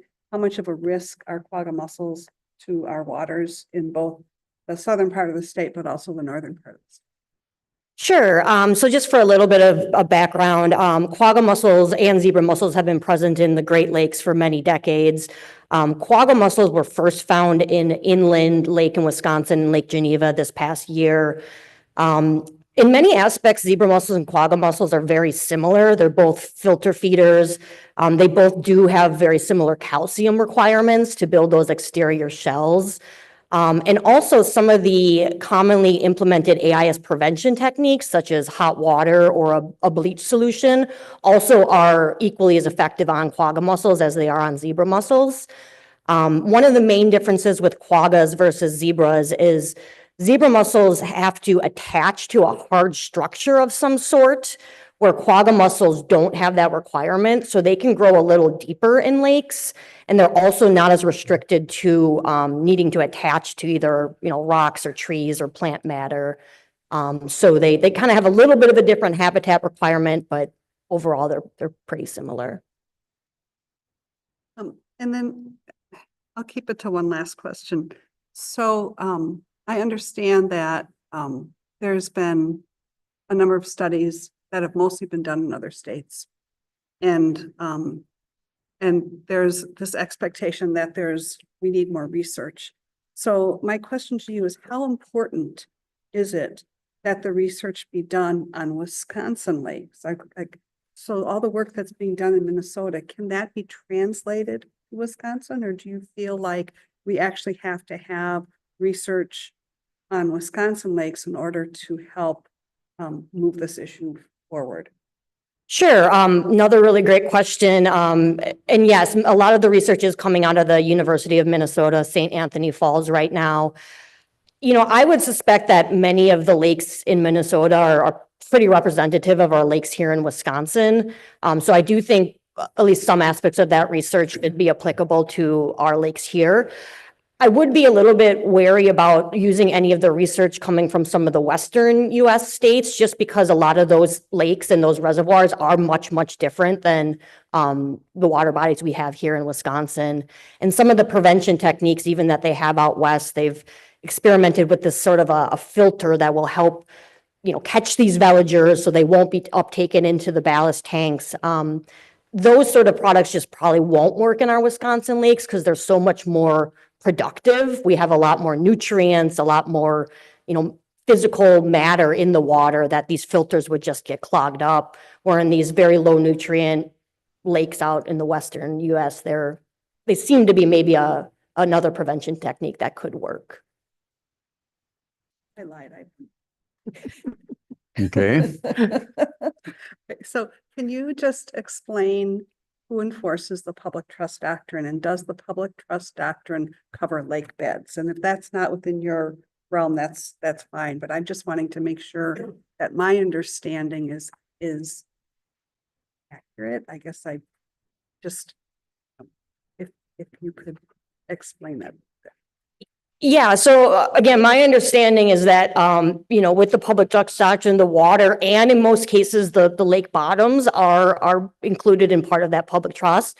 I know there are some unique situations out there with reservoirs, and in some situations, folks actually owning the land before the water body was created. So there are a couple unusual situations where you know, that actual lake bottom might be owned by a property owner. But yes, my understanding is that, you know, the entire lake system would be covered under that. Thank you. Any other comments or questions? I'm not sure if we have someone that public trust doctrine that we can maybe dive in a little bit on that.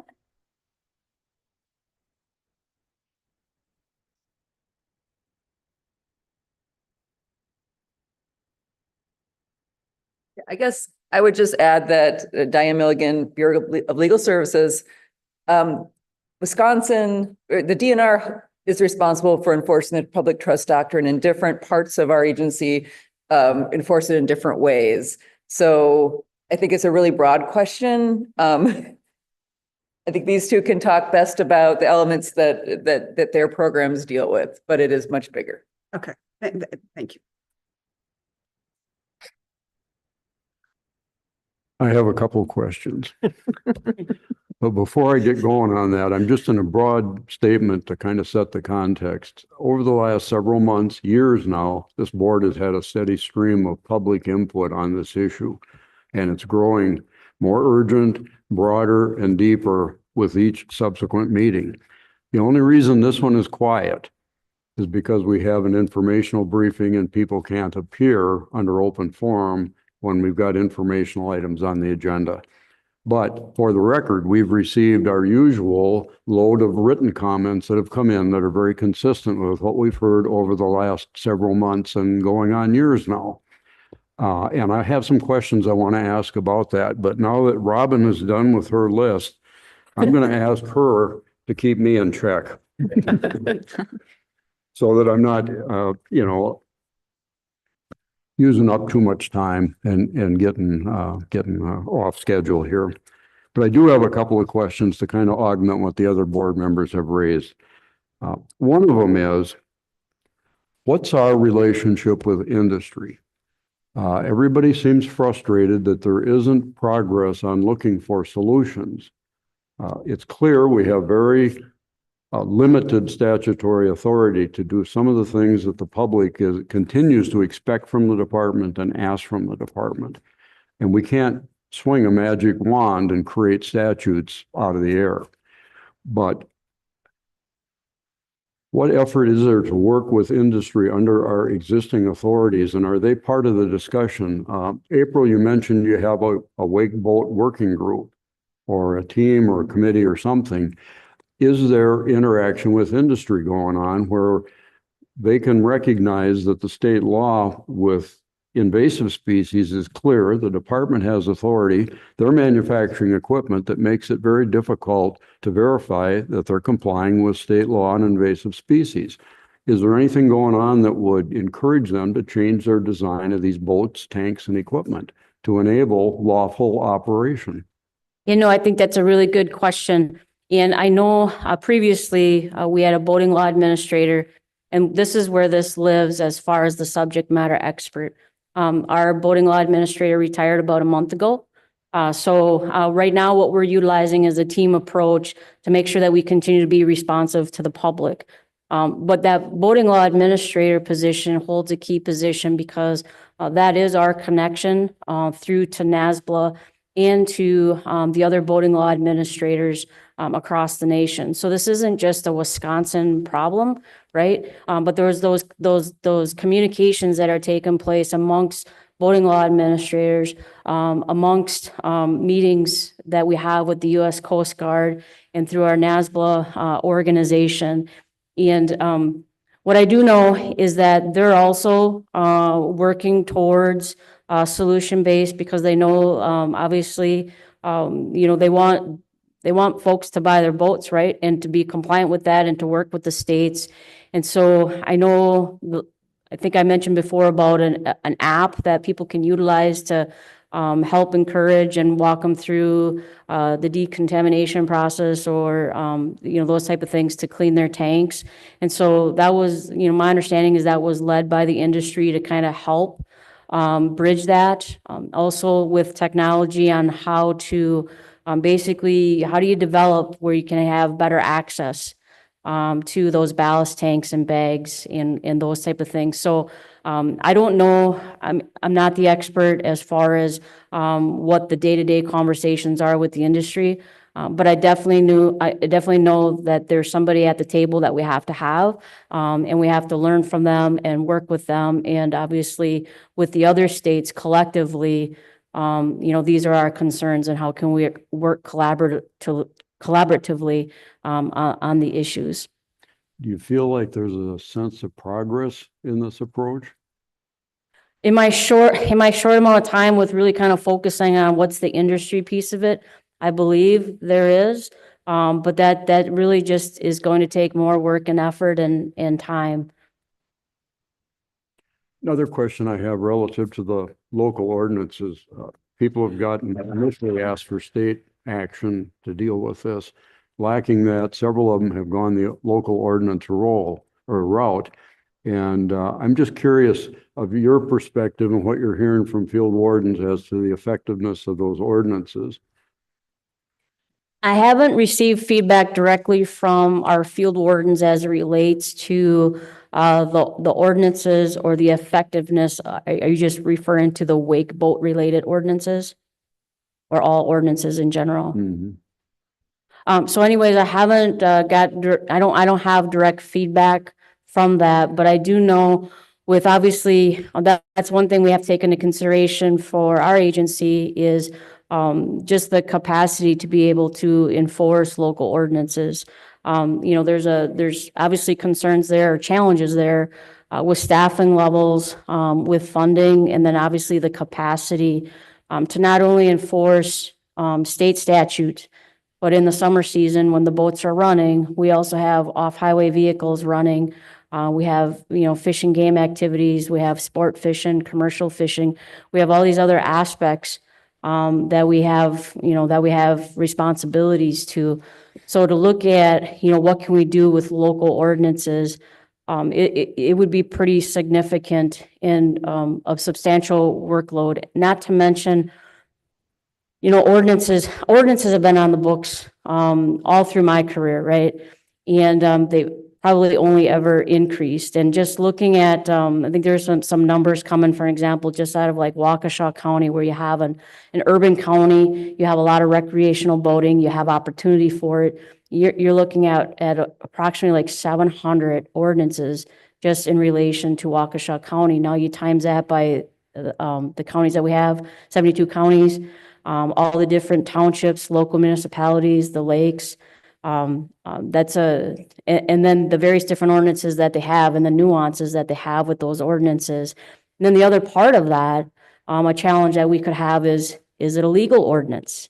Did they go through the right processes to have that ordinance in play, to post the ordinance, and then the enforceability of the ordinance?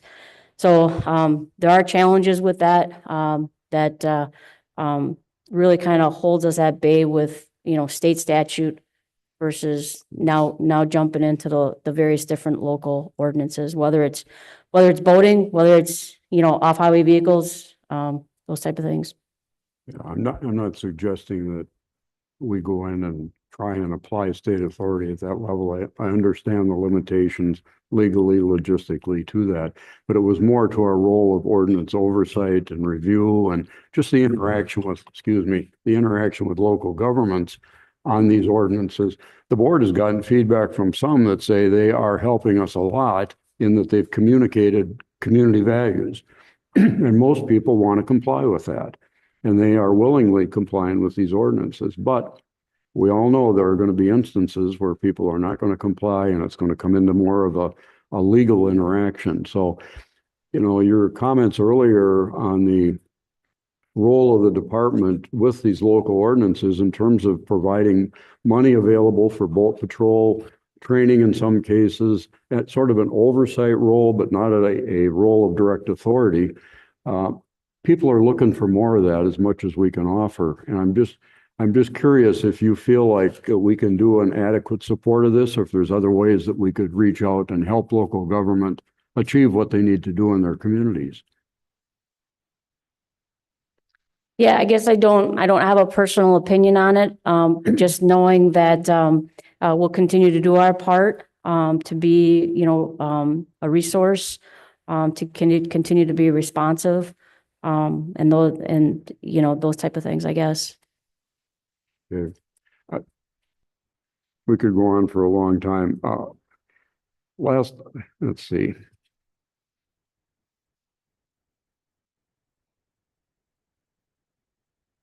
Yeah, I just reinforce that a lot of what the public is asking of the department is outside of our current authority. And in order for us the department to be able to meet the public demands in this area, we need statutory authority.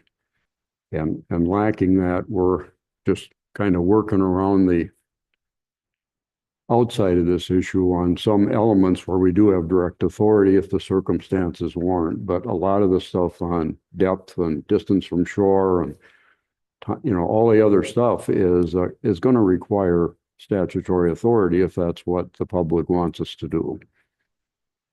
Yes, sir. I have to check in with Robin now. Robin, let me reverse our discussion. Have I got time for one more or two more? Yeah, absolutely. Thank you. This is important. Michelle, I'd like to ask a couple questions about the invasive species. You put a lot of emphasis on gathering more information and gathering more data. And do we have the capacity to do that in a very reasonable short period of time? I'm concerned that our objective is to avoid the spread. And yet for every minute that we delay, the risk of spread continues to grow. And if we don't move this to more aggressive action on invasives, they're going to have inhabited every available friendly piece of habitat in the state, and we're going to be tasked with the deal of managing all of these things instead of preventing problems. So what's your sense of progress on this? Yeah, so, as I mentioned earlier, wake boats are one potential pathway for aquatic invasive species to spread around the state. There are a lot of other pathways that are recognized, just recreational boats, for example.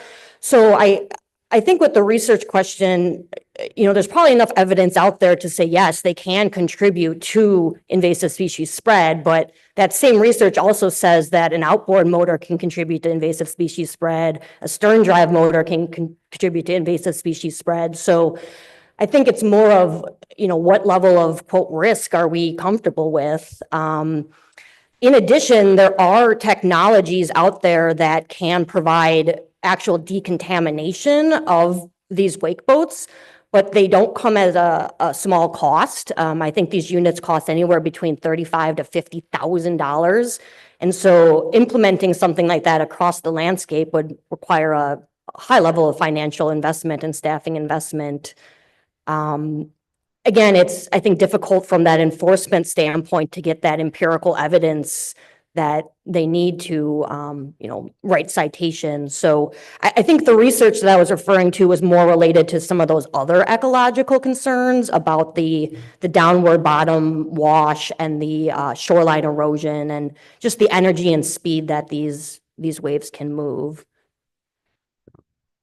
These are various elements that the public has continued to bring to the board and express frustration with the lack of resolution, the lack of progress. And I just want to reinforce that message one more time. It's troubling because the trends are there.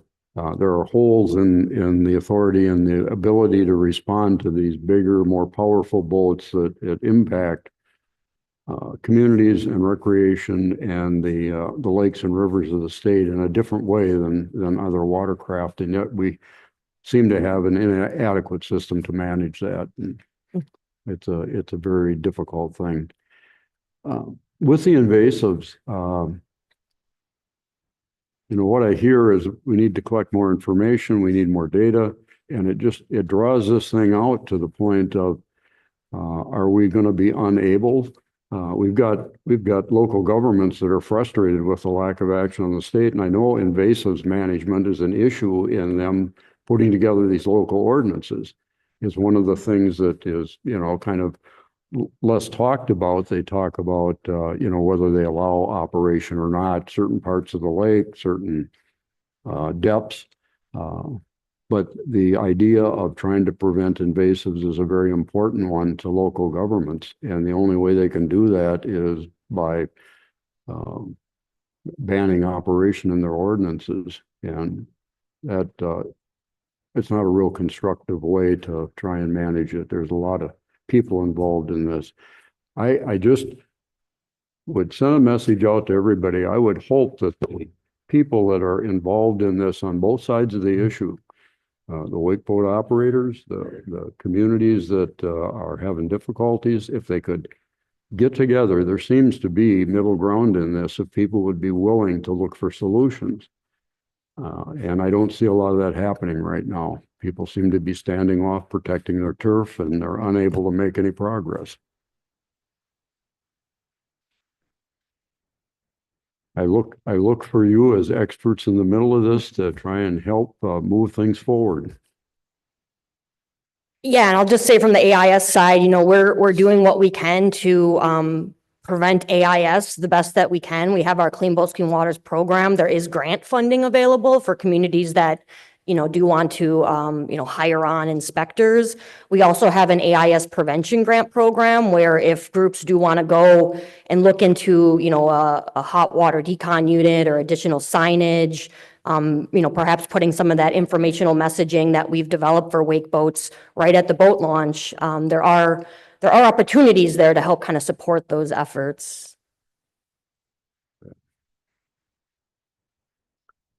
I think I'm done.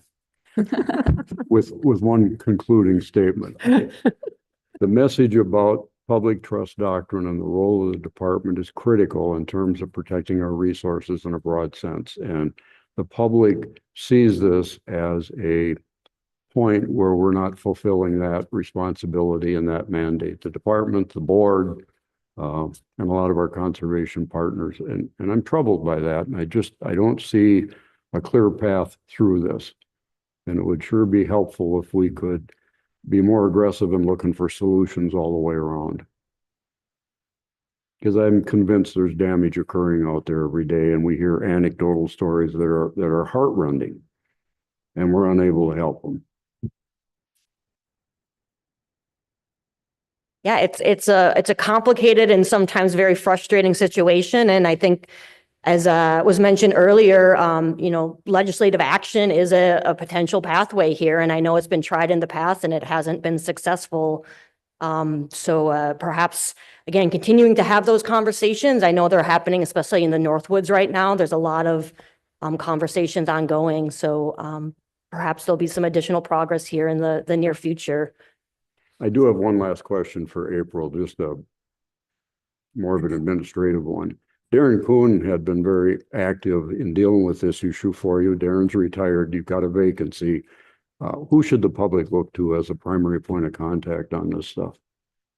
So what we're utilizing right now is really a team approach. In my role, I'm trying to work through it as best I can. So, depending on what the inquiry is, I'm probably first point as far as, from Natural Resource Board, Secretary's Office, legislators, those type of things. But when I say a team approach, that's a starting point. And we also have assistance from our division policy officer, who obviously provides assistance with us. And then on the local level, we have our recreation wardens who work directly with the local units of government as far as their direct questions that they may have working through drafting ordinance. Again, more on the local level, but sometimes those questions, I'm welcome to come to me, but a lot of times it's trying to get that person to that local recreation warden that has that maybe that prior or that local knowledge of the lake or different things like that. So I'm a starting point through the vacancy, and then it's just a matter of who best can maybe service that individual inquiry. So. Well, I want to close by saying thank you very much for all the effort and the hard work you're doing. You're in an impossible situation. You're doing the best you can with what you have. We're just going to have to continue to dig in and look for solutions on this. But thank you both. We appreciate the time. Thank you. Thank you, board. Behave. Thank you, Robin. Okay. I think I know the answer, but I need to check in with the board and with Karen at this point. Lunch has been ready for some time and we're well into our agenda. So we're at a point where we need to decide if we're going to break for lunch and come back, or are we going to plow ahead and try and finish? Plow ahead. Second. Okay. Forward. I think I see a unanimous recommendation here. We'll keep going. Okay, that's the end of our very important informational items. And next item is 7, Department Secretaries Matters. Yep, the first thing on our list is retirement recognitions. We've got 2 retirements. Gerald Crow in the forestry program for 19 years and William Bursaw of Parks and Recreation for 28 years. And I'll just say, I have the privilege of signing off thank you notes for these guys' service. And it always strikes me as remarkable that people have committed a lifetime of service to these issues, to the department. I'm very thankful for it because that expertise is irreplaceable. And I'm so thankful that they've had time to be part of the department and our important mission. So I'm requesting motion to approve these recognitions. Move approval? Got a motion to approve from Robin. Is there a second? Second. Second from Rachel. All those in favor signify by saying aye. Aye. Aye. Opposed, say no. Motion carries. Great. 7B is real estate transactions and just asking if there's any questions on the real estate transactions. Nope. And then 7C is just my remarks. And I'll just say again that this has been my first meeting where we've been able to get on the field. And I've really enjoyed both seeing things with you and through your eyes. The questions you've been bringing to the team are really insightful. And I'm really proud to be able to show you the work of the team and the partnerships that we have. So thank you for joining us here in Kenosha and look forward to the next one. I'll turn it back to you, Bill. Thank you. Board members matters. Deb Dassow. Okay. Again, echoing what everyone said about this experience here in Kenosha. Thank you to Katie and to Mike for the work that you've done. For me, what I really enjoyed was the experience at the Microsoft Data Center. Yeah, there is a proposal, and I know the DNR has already gotten some requests on it for probably one of the largest data centers that will be in the country, much less maybe in the world, in the county in which I live, north of Port Washington. It's going to be they're proposing 3.5 gigawatt, 1,900 acre data center. The city of Port Washington has already approved a 500 acre extension. But the concerns, obviously, and Katie gave such a great analogy of, you know, the energy that's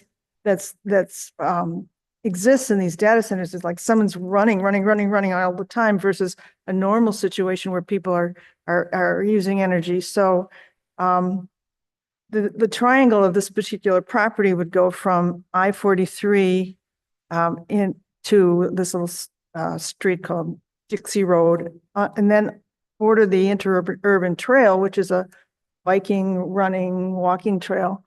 So there's a lot of concerns in the communities surrounding it, and some farmers who have at this point said, I'm still not going to sell. So I'm going to be keeping my eye on that. And it was great that the information that I got yesterday, so I can ask questions of the authorities, because from the difference between what's going on in Ozaukee County versus what we saw yesterday was that structure was, you know, the Foxconn piece was there. This is fresh farmland. So that was really interesting. And the other thing that I'm keeping my finger on and phone on is the Knowles Nelson stewardship issues in the budget. Pulling that aside is problematic for many reasons, but that's all I have. And other than I feel like I'm in an episode of Frozen sitting here. Sorry. Thank you. Thank you, Thank Chair. you. Patty, you're next. I just want to thank the secretary and the whole team. Yesterday was just fantastic. And learned so much about data centers and the ozone and always seeing, you know, how DNR and the DOT and everyone's working together with this stormwater projects. It's just fascinating. And I learned so much. And, you know, most people seem to think that it's about the critters and wildlife, but the DNR is about everybody's life in Wisconsin. And it's so much bigger. And it just gives me just such pride to say that I know these people that are doing this work. And they're people that are behind the scenes that nobody knows that are doing this work, and they're passionate, and they're spending their whole career serving the people of Wisconsin and maintaining the natural resources. And I'm just so grateful. So I just want to thank Secretary Hun. I want to thank all the staff, and just know that you are appreciated. Thank you, Patty. Robin? So yeah, of course, ditto. It was a fabulous day yesterday, and it was a pleasure to help Mike in coordinating all of this. And the team, Katie and everyone else did a phenomenal job. And it really helps reinforce some of the work that we do on the board. I think of the requests that have come through in terms of the Shiwaukee Prairie and the dunes, and to see it and to really, put in perspective the impact that's having on that unique ecosystem is just very, very helpful and insightful. The only other thing I want to add is that I'm really concerned about as things move forward at the federal level, that there be the ability for not only the board, but for the general public to understand the impacts those changes have on their health and their environment. And I don't know, things move so quickly, and it's so easy to have information be distorted and try to figure out what's really happening. So I really encourage the Secretary's office and the Office of Communications to do your best to really, as things happen, help translate them for us, so that we can understand the impacts to the department and also everybody who lives in the state and enjoys our resources. Thank you. Thank you. Rachel? Well, I echo Robin's, pointing out kind of that EPA and the GLRI funding. And that has a lot of impact with some of the other projects that I work with, especially up in the Northeast region as well, which will be our field trip in September. Unfortunately, I missed the field trip yesterday, and my board member matters are limited because June is a busy month for me. I said I was looking back at my notes, and in May I was talking about spring ephemerals and everything coming to life, and then it turned into pedal down and projects and planting. And so I've been doing a lot of things on my own farm. Did a wetlands restoration and grass and bird habitat, now waiting for all those critters to start fledging out and make those observations directly. So again, enjoyed our meeting with the Conservation Congress, and I've enjoyed that relationship, and well as learning from everyone and all the staff. So thank you. Thank you. And that comes to me. I also attended the tribal event on June 5th. Karen's already talked about that. I won't repeat it all, other than to say it's a very important partnership, and it's one that continues to grow, well worth the time and effort. And then I want to mention ahead, I've talked about the importance of these Autumn-Madison meetings. Our meeting in August is going to be at the Black River Falls. And we're looking forward to seeing the unique resources in that part of the state and meeting some of our local partners and staff. I want to close by, again, in very brief summary, to thank the city of Kenosha and the local area for your hospitality, and to thank the staff for your hard work to enable this meeting. The primary message I got from our field day and from the overall stay was, I was so impressed by the obvious, respectful, collaborative, positive relationships between local staff, partners, city officials, the whole spectrum. People here are legitimately working very closely together, and they're trying to correct problems of the past, and they're trying to set a better future. And we saw examples of tremendous progress and reasons for celebration. A lot more work to do, but you have the relationship to make it work here, and it was a pleasure to come and be a very, very small part of that. So thank you. With that, any other comments? I think we need one more motion today to adjourn. Move adjourn. Robin moves adjournment. Rachel seconds. All those in favor signify by saying aye. Aye. Aye. Opposed, say no. Motion carries. We're adjourned.